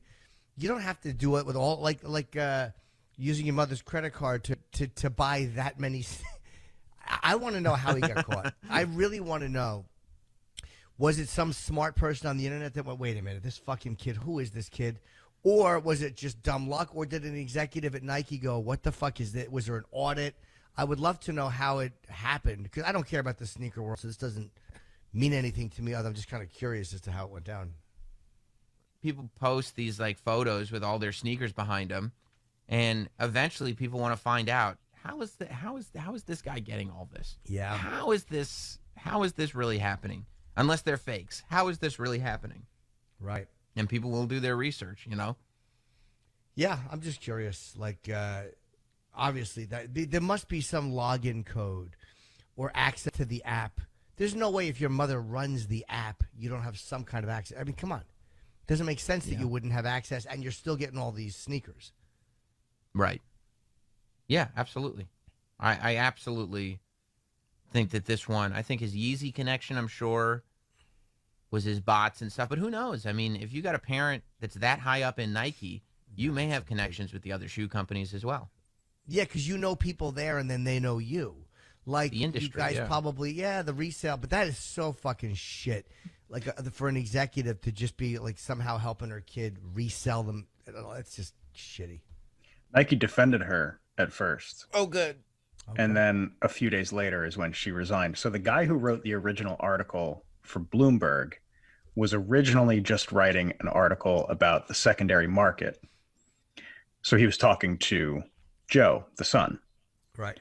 And he writes that one day on the phone with Joe Hebert, I guess his last name is, he saw the name Ann Hebert on the caller ID. He did a little research and learned that she was the Nike vice president. He then eventually asked Joe about his mother, who insisted his mother was not at all involved, and then stopped communicating with the article's author. He called the caller ID. He just that's how it happened. That's how it started. Wow. He just happened to see the caller ID. But then again, why would he look up unless there was something that indicated to him, like because good reporters do that. They just I know, but you've called me before, and whenever I see the caller ID come up totally blank, I don't feel any need to do that. You should probably put my number in your phone. Oh no, I just meant it was the mother's name. No, but I don't. That is a good reporter. I guess you're right. Maybe, but there must have been something indicated to him for him to look that up. Who is this woman? Because he then went to Nike for comment, Nike spokeswoman says that that she had disclosed the relevant information about West Coast Streetwear, which is the kids' company, to Nike in 2018, saying there was no violation of company policy, privileged information, conflicts of interest, blah, blah, blah. And then everything changed Monday after 25 years with the company. She was out. She had gotten a big promotion just 8 months ago. Wow. Leading sales, marketing, merchandising, and other departments. Do you think you want to strangle your fucking kid? Or was he just kind of doing what she let him do, not knowing like this is going to get her fired? Like she went, no, it's okay. I would love to know the details. Maybe he wasn't. I don't want to just blame him if he really wasn't doing anything wrong. She resigned, but who knows? Maybe they told her resign or, you're fired. Yeah, I'm curious. Dude. I mean, his Instagram, first of all, his Instagram is hilarious now. Yeah. Because, like, there's a photo, and it's hundreds of pairs of the same Jordan. Yeah. And it just says, yeah. And all the comments on it are, how y'all both so dumb. You used a card linked to both names instead of getting your own card. Can't believe they didn't catch y'all slipping earlier. Mommy's money. Get a real job. Another one bites the dust. Cancel this clown. All of that flexing only to cost your mom her job. Damn, you blew it, fool. 25 years of hard work. Son, Yo Dukes made a way and you fucked it up. You don't ever want to get accused of fucking up the way that Yo Dukes made. You know what I mean? If Yo Dukes is able to make a way, you don't want to fuck that up as her kid. No, and it's just greedy. Like, again, it's like it's getting so many of them and fucking so many people who are trying to get, like, he had a little side business. People do stuff like that, but it's when you get greedy and it's an obnoxious amount that people are like, fuck you. Like, you got to go. Unless it's just like one to rock, $999 to stock. Is that what he's doing? That's true. That might be. Oh, yeah. I mean, this is absurd. The stuff that I'm looking at, it's like the amount of inventory that he would pick up on all these sneaker releases. And, it's like every time it's the one, like everybody tries to get him. Nobody can get him. And somehow he gets dozens and dozens and dozens of pairs, if not more. And man, do these these photos age very poorly. Why was he doing the poorly? Why was he answering questions? Like, why not just keep it vague? I don't understand the motive for doing that. Did he think nobody would notice, or did he not know what he was doing was wrong? Like, did he not know that his mother was going to get shit canned for this? I don't know, man. He probably just wasn't thinking. Here's one paragraph that people are saying may have been problematic and led to her resigning. Yes. His competitors have access to the same bot software and StockX-born real-time market research as he does. What they don't have, according to some of his subscribers, I guess he has like a subscriber list where he offers shoes for sale, is consistent sound analysis of what shoes to buy, how to get them, and crucially, how long resellers might expect demand to persist. He declined to talk about his sources of the information, but he did say he was lucky to have grown up in Portland, where both Nike and Adidas base their U.S. operations. Quote, if you know the right people here, this is the city to sell shoes, he said. The right people, quote, can give you access to stuff that like a normal person would not have access to. Oh, okay. God, that's a terrible quote. Yeah. Who did you mean when you said the right people? I mean, it could have been anyone. Yeah. The vagina I tumbled out of, that one, that's kind of a little too on the nose. But I want to know, was he getting any... There's a reason she stepped down immediately. Like, there's something... Because otherwise you wouldn't leave the job. You'd go, no, it was just, it doesn't look right, but hey, this is what he was doing. There's a reason she stepped down immediately. You're right. That's a crazy... Especially if she's got a promotion. But he also denied ever receiving information from her, saying she was so high up at Nike as to be removed from what he does, and that he never got any information or discount codes from her. Oh, I'm sure. Yeah, I'm sure that's why he'll investigate that. I do. Like, I'm looking at like dozens and dozens of pairs of off-whites. I'm looking. He's got Dior's. They made Nike Dior's that retailed for like however many $1,000, but nobody could get them. I'm not seeing the comments. Sorry, Sam. Where's the comments? Oh, on Instagram, if you just, okay. yeah. No, they weren't on the first pitch. There's no comments. Oh. He's got those Back to the Futures. Those are the mags. Yeah. Yeah, that's what he claimed that he found in a storage locker. I think that's a fib. I think that there were some mags. He didn't get any of those somewhere Ben at Jerry's, Nike. did he? I bet he got some chunky donkeys. You think? I Probably bet he just got one quite pair, a few.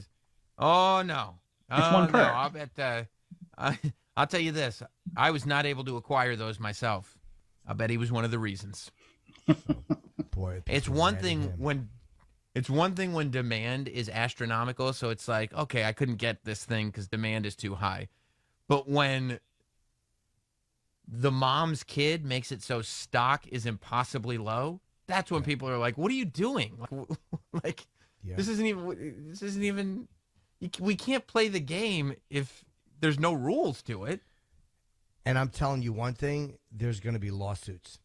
There will be lawsuits I think so. from other resellers.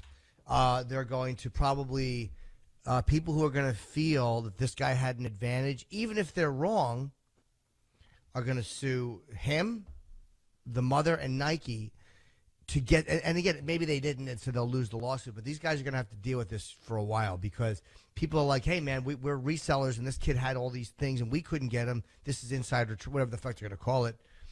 Yeah, this is going to keep going.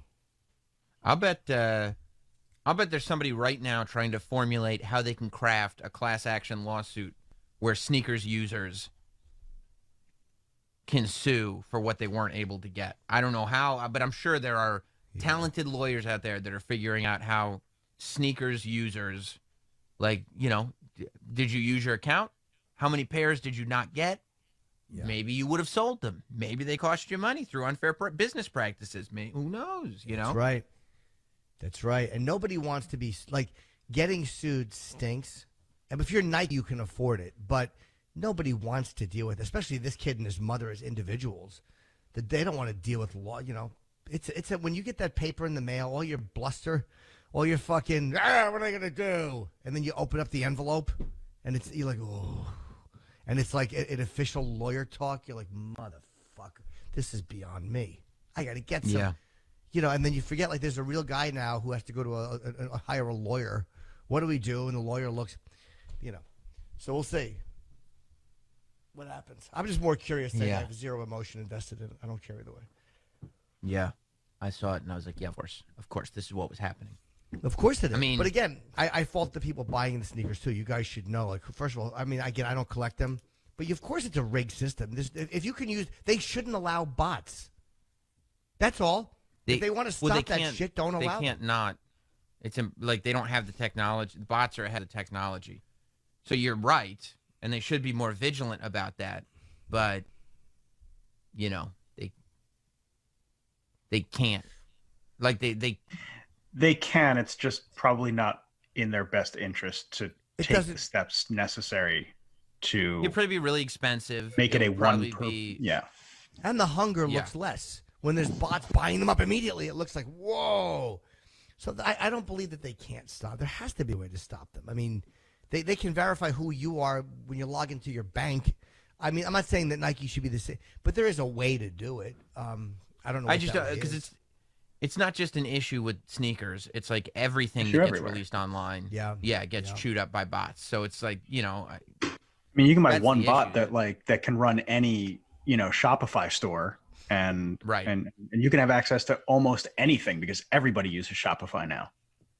Right. So it's like you shouldn't, like, if you have a Shopify store, like if Shopify is running your e-commerce, you shouldn't allow bots, but if you're using Shopify, odds are, and this is not Nike, obviously, this is a different, but odds are you can't afford to put the money into developing technology to stop bots. Nike has the money to put in to technology but I don't. I mean, there's ways to prevent it. Like I was buying something from a gallery a couple weeks ago, and I thought it was really smart that the description of the item was a JPEG instead of actual text, because a lot of these bots search for keywords. So when the keywords are in a photo, they can't search for that. Right. So I thought that was really interesting. And they didn't put like the artist or the name of the piece. They just put, new piece, because everybody knew that it was coming out at that time. So everybody knew what they were looking for. So I thought that was smart. But those are like, little like galleries. This isn't like, billion-dollar companies like Nike. Right. Nike could, I'm sure, put the money into it. Yeah. If it would make them more money, they probably would do it. Right. But they're making the same amount of money either way. And arguably more, because it builds hype so much. Yeah.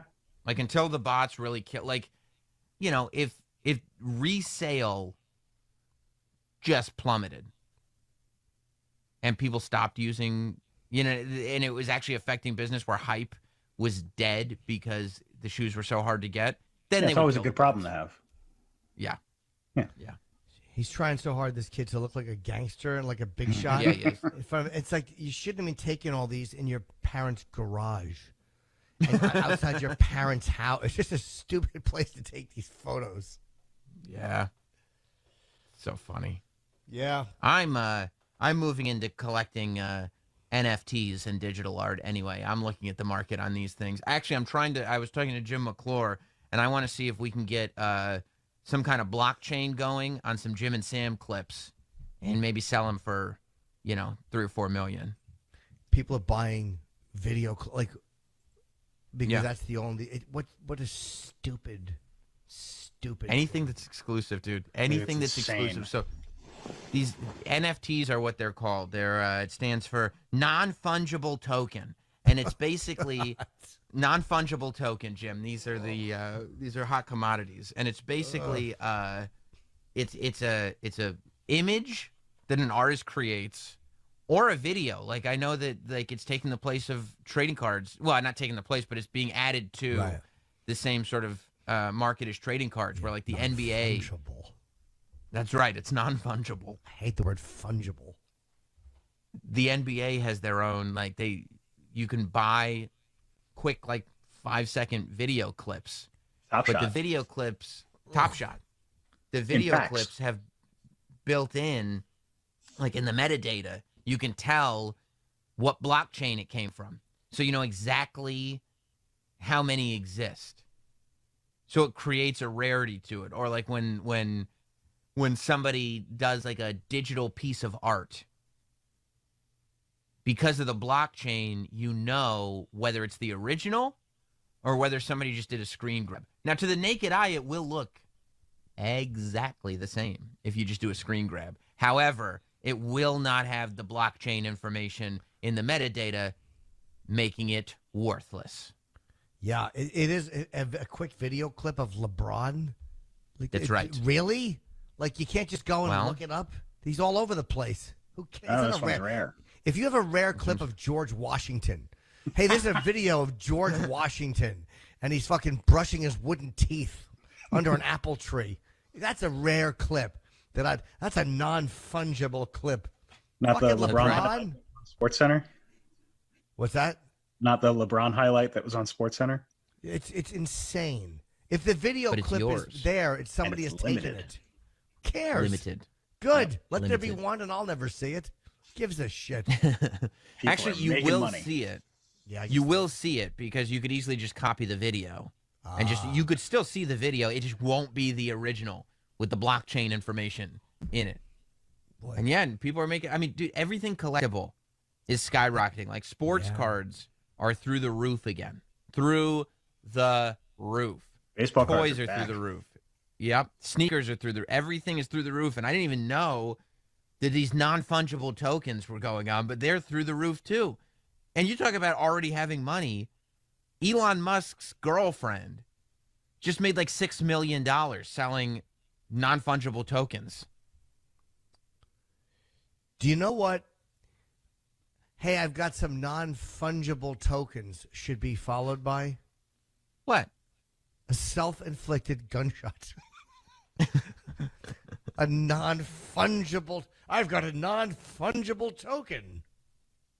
Fucking cares. Would you like to Could I interest you in purchasing some non-fungible tokens? I'm happy I don't get, but it just seems all like speculative. People just want to have it. They Yeah. just want to.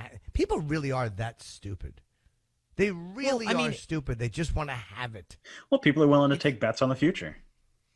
Yeah, it's basically Bitcoin except the collectible version of it. Because some people really believe that this is the future. Right. And then it could I'll be. pay, $250 now for a ridiculous video clip that I could see the same thing on YouTube except the blockchain, because I know that this is the first generation of it, and when this becomes sort of the regular thing, this is going to be like the first series of baseball cards that ever existed. And the data will be there, right? Like, because the data is built in, so it's like you won't lose that. You can confirm it. And the beautiful thing about digital is it always stays gem mint. That's another thing that might hurt it, though. See, there's a problem right there. That's something that will prevent it from being as collectible because the quality is always good and the quality of the reproductions is just as good. They're not that you can find them anywhere. Whereas I know that a Honus Wagner card, a Mickey Mantle card, they degenerate. Like the quality of them, it's rare to find a high quality. If you can have 1 billion copies of something that all look exactly the same, the Mickey Mantle card wouldn't be worth as much. I know the original, and this is the original. They're going for originality. Yeah, but you can have 1 billion copies of the Mona Lisa, and the Mona Lisa is still worth a fortune. Because you could reprint. You could reprint the Mickey Mantle card, and like you could make a ton of them, and it wouldn't decrease the value of the original. No, but the degenerative thing that cards have, it's rare to find them in good condition. The originals are important, the conditions they're in. When digital stuff will just be the same forever. But that's also, I feel like that's also, a part of the hobby that, has happened. Like cards that come out now, like people aren't like, putting them on their bicycle spokes and like, everybody's treating every single card, no matter who it is, like like it's gold. So there's no more like comics being found in the attic or, Declaration of Independence behind a painting. Yeah. Like that part of the hobby is gone. And people are aware of it, right? So it's like the degenerative quality created scarcity, and that's what made them so valuable. So instead now they create the scarcity to begin with. So this is the same level of scarcity, so that in 20 years, in 50 years, in however many years, there's still only going to be 3 of these non-fungible tokens available. It's just going to be like, okay, if there's a billionaire completionist that wants to have that first LeBron James non-fungible token, they're going to have to pay all this money because non-fungible tokens have become so hot. Maybe. I mean, maybe that will. I don't see this as being something that is. But again, maybe I'm wrong. I mean, think Chip should get into non-fungible tokens. Fuck yeah, non-fungible.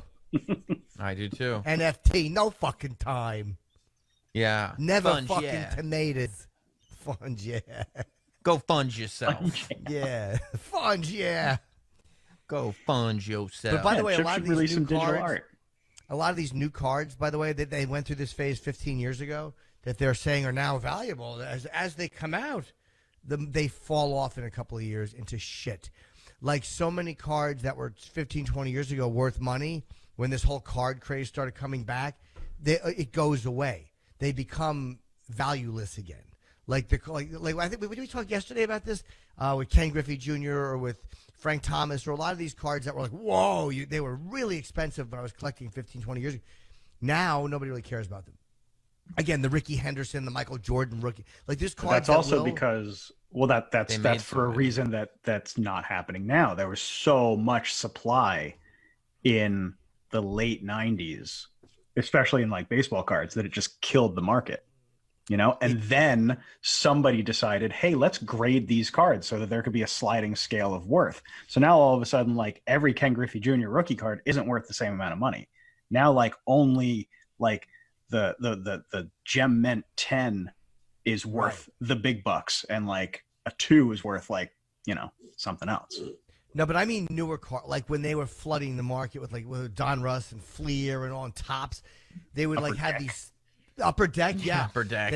They would have these specialty cards that you knew were a little rarer, and those went up to like $40 immediately. Like back 20 years ago when a card was first out, to see it in the flea market for $40, and then it just kind of fades away because people are like, oh, this is shit. Who cares? Yeah, the whole market crashed because there were too many limited cards. Yeah. Right. Like at some point. Yeah, that goes back to creating scarcity as well. Like a lot of those rookie cards, they made a ton of, and it's like you were just excited about them, and there were so many people that were excited that it was okay. It could sustain the amount of supply. But then as the collectors grew, they just built the supply because they didn't have the internet really to create these specialized niche markets. Like now when they put out even trading cards, like Topps will put out a set of cards where they'll literally make 100, and that's all they'll ever the sets make. To begin with are limited. Here's the rule of thumb. If it can't be lost in a fire, no one's going to give a shit about it in a certain amount of years. If you can lose it in a fire, to me, it's something you can really collect, because that's what it's harder to keep those things. Like this, the thing you talk about, the rarity, but also with the Mona Lisa, with all these things, it's harder to keep them in perfect condition. There's always the threat that something could happen to them. Like with a card, a valuable baseball, again, it can burn. A flood, you have to get a special glass to keep it in. You have to there's so many ways for it to be damaged. So the scarcity of it is yes. But it is also the constant threat these things are under. I agree. To remain in the condition they're in. I think people are always going to want physical art or physical cards. These things are being traded as commodities, not collectibles. Right. Like this is all nobody's actually spending Bitcoin. Right, but to some degree, I think like the NBA thing, the Top Shots are designed to be traded collectibles. I mean, they're you're right, they're being treated as commodities. But I think that ultimately is what the argument is, that people believe that as generations grow, that your thing, Jim, of stuff being destroyed in a fire will no longer be the thing that people value, because the idea of these physical things that you go out and buy will be less and less and less and less. Right. Yeah, of course. I mean, yeah. And so, I think that the idea is that people are banking on art collectors and collectors of whatever. In the future, there being a big place for crypto collectibles, because we just won't live in a world where physical media means nearly what it means to any of us. Sure. Yeah, and I'm sure that will happen. And anything, it's speculative. I mean, that LeBron James clip that sold for $200,000.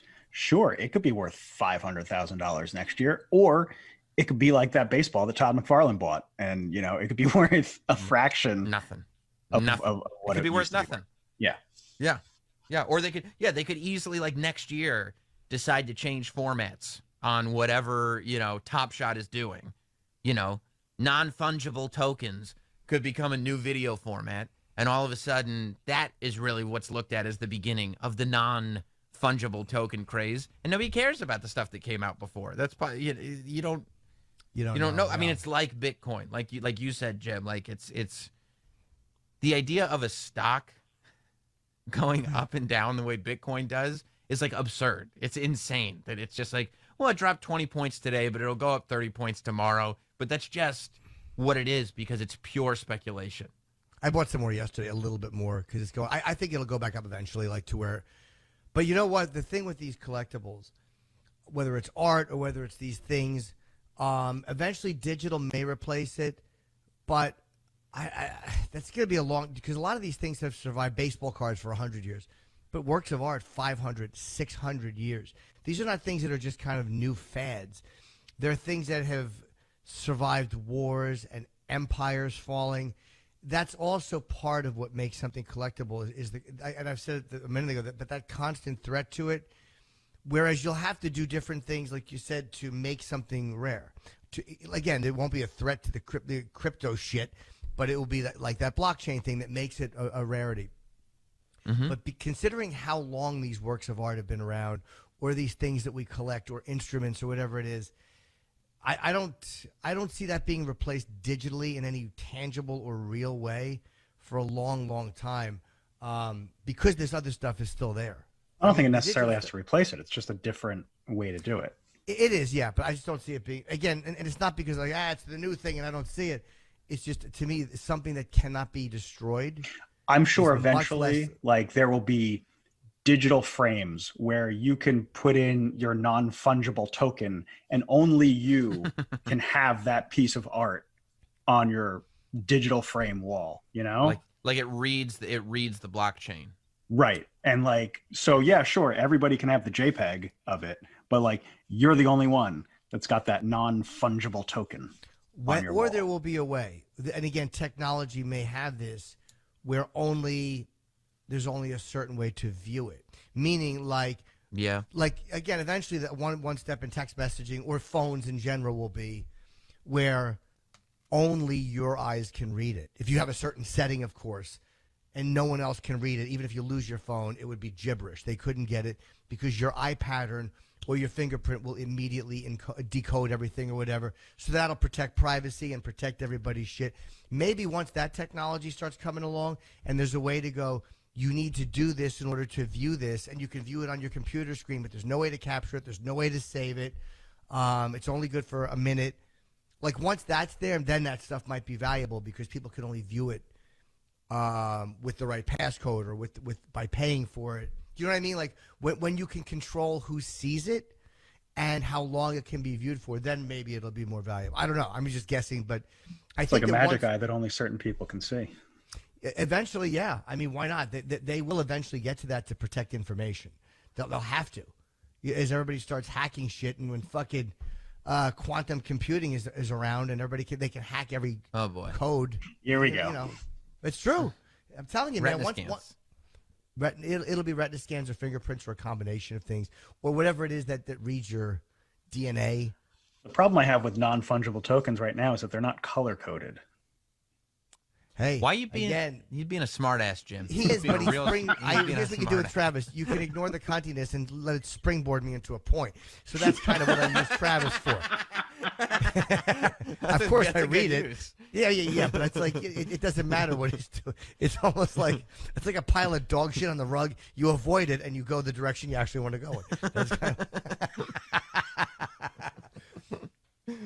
But yeah, they're gonna have to do things to protect privacy eventually. What other way? Because they're already trying to with certain screens that you can cover where you like a black screen and you can only read it by looking head on. You can't read it from this. So that's already amazing. Yeah, it's on people's mind. Eventually, it'll be very simple. Only you can see the contents of your phone. Only you can see them. If you have that setting, you can. No one can view it, even if you hand on the phone. All right, shall we take a break?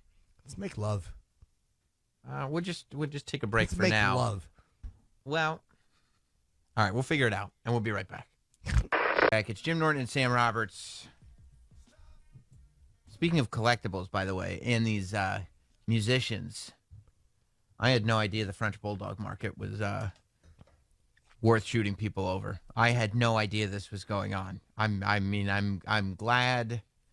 I saw Travis put up an Instagram post. He was very happy about it. Lady Gaga got her dogs back. But they said somebody shot Lady Gaga's dog walker.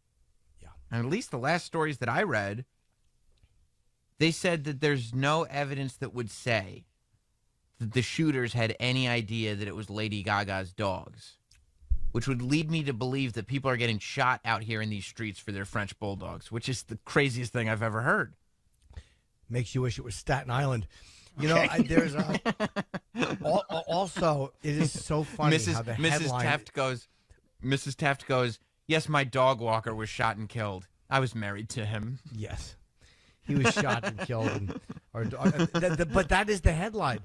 Lady Gaga's dogs. And no one gives a fuck about the guy who got shot. He's mentioned as a peripheral part of the story.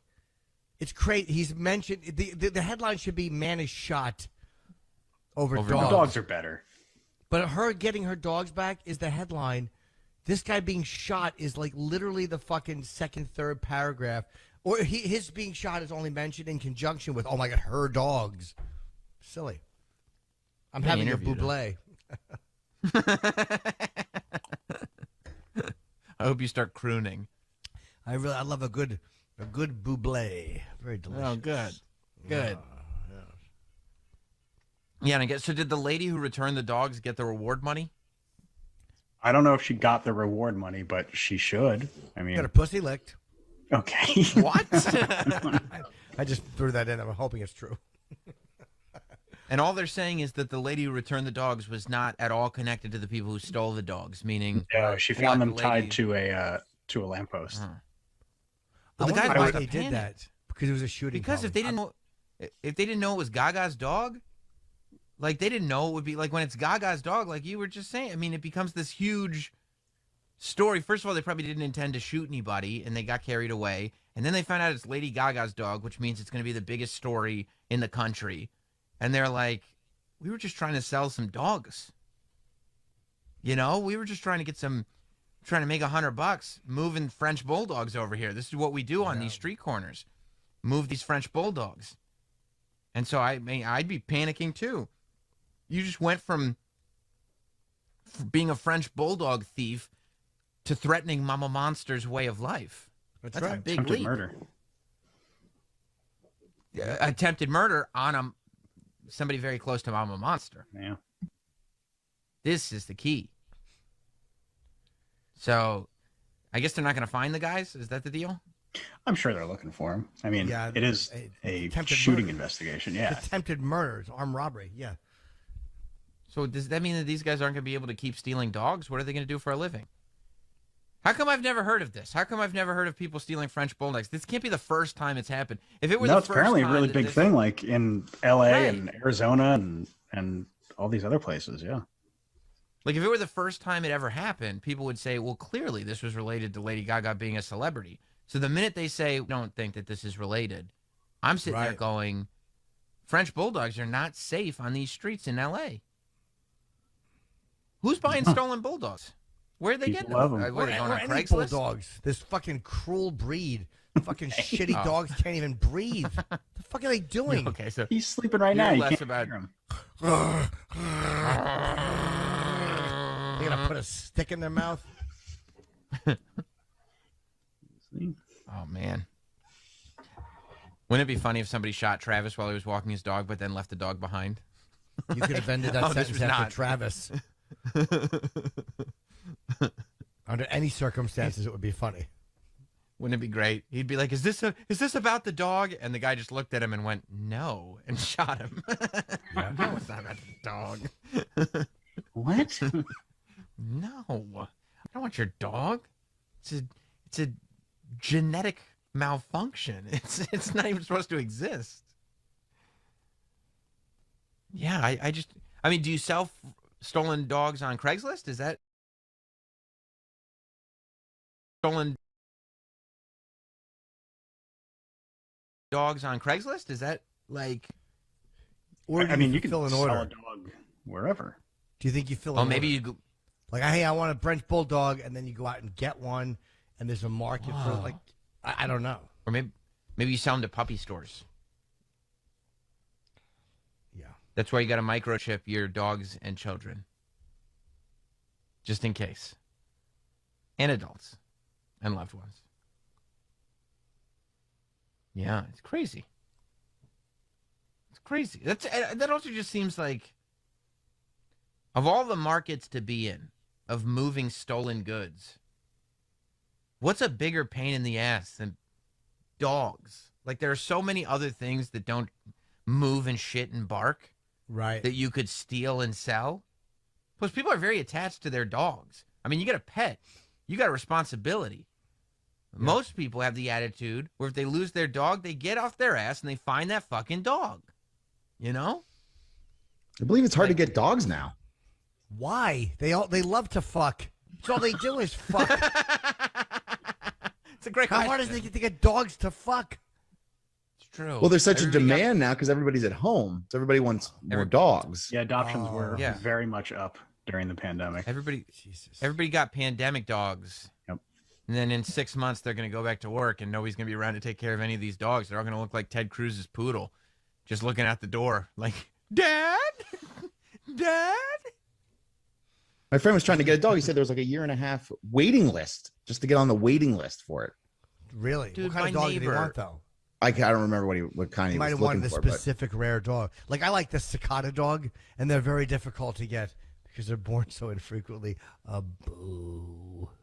Oh. I know. Such assumed knowledge. As I said it, I knew it. As I said it, I sensed there's a bomb coming, and I was right. Dude, one of my dad's neighbors wanted to adopt a cat.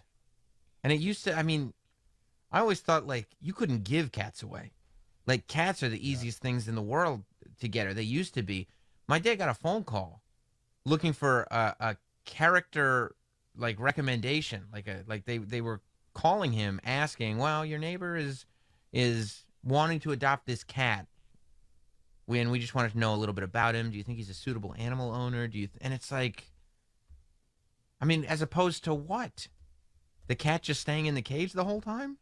Yeah. You have to jump through hoops to get animals now. Unless they're stolen. In which case, you just got to find them tied to a pole. But, like, I couldn't believe it when I heard that there was, like, you have to get a recommendation. Like, you have to give character references to adopt a cat. Yeah, I don't think you can just go somewhere now and buy a French bulldog. I don't think that exists. No, you gotta buy a gun. I think you're right. Yes. You know the panic those guys must have felt? First of all, when they shot somebody, unless they're just total animals. But you know the panic they must have felt when they realized it's Lady Gaga? You're like, what the fuck? That's why they left him at a lamppost. Yeah. Yeah, exactly. Like, oh, we didn't mean to do this. Yeah. You get way in over your head. The New York Post, going back to a story we talked about at the top of the show today, the New York Post says that CNN last month reinstated a rule that prevented Chris Cuomo from interviewing or covering his brother after the host completely ignored the nursing home death cover-up scandal. So, but they're acting like that was a punishment or a scolding. It's not. Yeah, it was the news turned... So when the news about Andrew Cuomo went bad, CNN was like, we're going to have to put this rule forward that you're not allowed to talk about your brother. It's like, that's kind of convenient for Andrew, no? Maybe it was a punishment that, like, okay, you can't have him on to talk about the good things because you're not talking about the bad things. Right. So was he not on the show at all? I see. No, he was not allowed to be on the show. Oh, he hadn't been coming on the show at all. For a month, yeah. Oh, yeah. Oh, I didn't realize it. Okay. I didn't realize it. So this started before the sexual harassment. Okay. But yeah, again, Chris Cuomo saying it. Again, I'd love to kill him for it, but I don't blame a guy if it's your brother. Like, what are you going to do? What are you going to fight? I mean, do any of us have that integrity? Come on. You attack your brother on the fuck. I would have thought he was a bigger dick if he was covering it like he didn't know him. Yeah, me too. Same. Exactly the same. Yeah. And then they find out they cancel San Diego Comic-Con again this year. Well, not really. They pushed the smaller event to November, which is always more fun. I always prefer a smaller event in November than a big fun one over the summer. Right. Who wants to go over the summer to a big, giant, fun event when you could go to a very small one at the beginning of winter?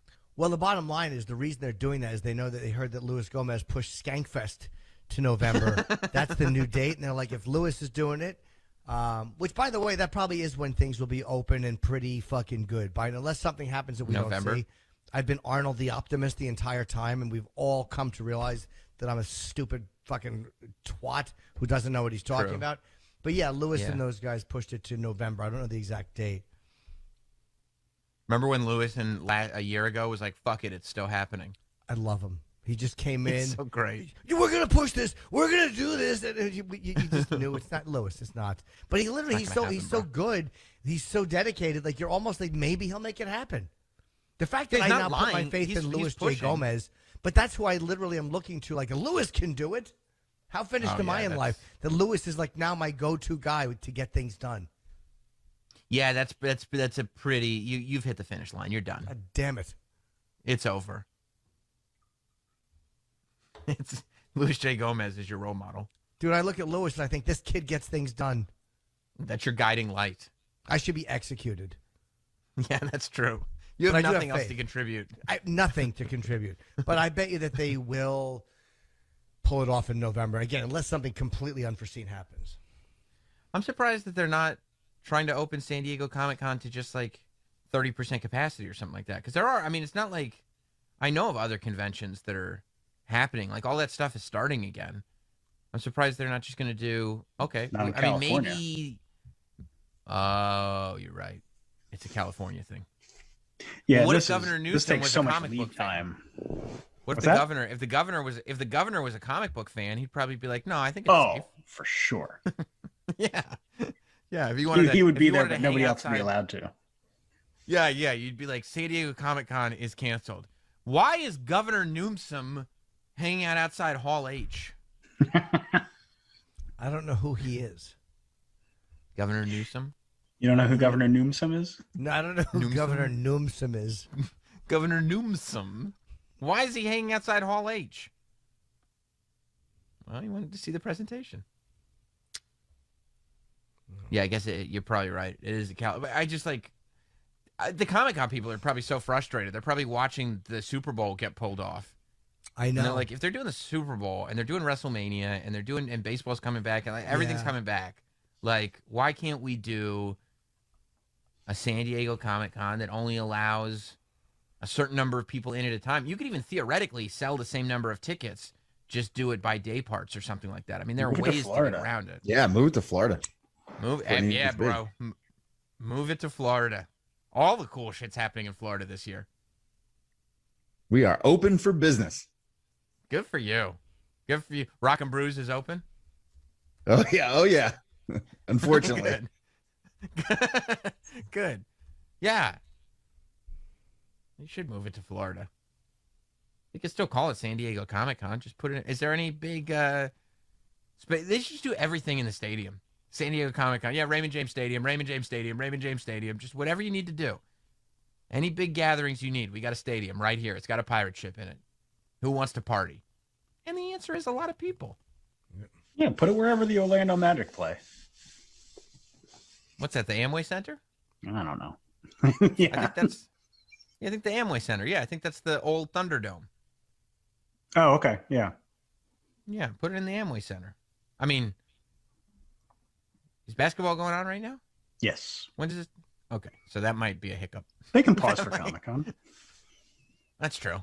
Just set it up real quick, and leave the hoops up, like Comic-Con on the court. That's fun. Yeah, that's got to suck though. 2 years in a row, it's canceled.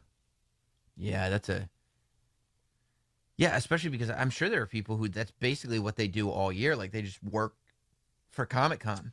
Yep. The fact that there's no Comic-Con money coming in 2 years in a row. It'll be interesting if New York does theirs, because theirs usually isn't until October. And like you said, they're already, I mean, they're opening up arenas to 10%. Is the Javits Center still a COVID hospital? I don't think so. No, I don't believe so. Because I know like Westchester County Center, they turned into a COVID hospital, and you can't do anything else there. It might be a Because place it's to like get now it's vaccines. government. Oh, maybe. Yeah, it depends on their deal. Like if it's government. But by that time, I don't think we're going to need that. Like if everybody can get one by the summer, then they're not going to need these giant places like the Javits Center. Right. You trying to get that one shot Johnson & Johnson? I mean, I'm not trying to get any of them. I forgot. You see what you side don't like Travis is needles. on. I'm trying to hold out as long as possible.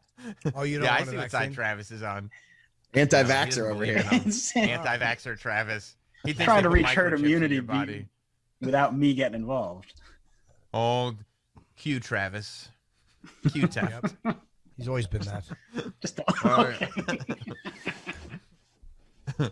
just don't like needles. Oh, that's right. Well, the Johnson & Johnson vaccine, you only need to get one shot, except I think it's 86% effective. Oh, no, it's 66% effective in mild cases, 86% effective in cases that would kill you. Yeah.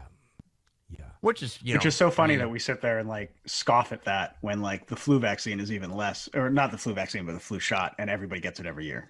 How many? Oh yeah, flu shot. I do get it. What percentage effective is the flu shot? Well, it changes every year because there's different flu variants every year. Yeah, they So it just depends guess as on to the what strain. strain it's going to be. Yeah, they just Is go, that- I think is- it'll be this one. So this will be what the flu shot is. And so if they get the strain wrong, it's very little effective. You don't like needle strap? Like, so like literally, Nope. you would never go for eye surgery because you have to get like a little needle in your eye? They numb it first. They numb it first, and you feel like a little pinch. It's not that bad. No, I'll wear glasses forever. Did you ever get your do you ever get cavities drilled? Oh, dude. I mean, when I With a dick. to get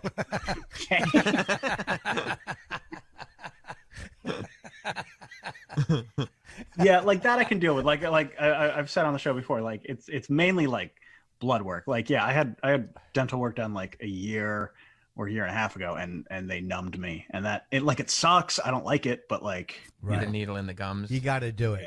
yeah. It sucks. But so, they well, put they don't little take stuff on there blood. first, though. They numb it with a little bit, like Yeah. it tastes like a Hawaiian punch or like pineapple, and they're supposed to numb your gum, but it doesn't do much. No, and you still feel the pinch. Fuck the yeah, pressure. you do. Like you feel Yeah. it doesn't like hurt, but you feel the pressure. And that's it's just really uncomfortable and unnatural. But they don't take blood when they give you a vaccine. I don't know if you know that. Oh, I know. Like, I'm just trying to let we can get herd immunity without my involvement. Like I'm good. Needles are Don't you hope unpleasant, but they Travis- quick. Unless you tell me I need one for a concert. That's what it's going to be. I hope. Oh, it's definitely going to be that, or they won't let your daughter back in school because they're because anti-vaxxer dad can't be trusted. Yeah, Because MAGA Travis over here won't get a vaccine. exactly. Yep.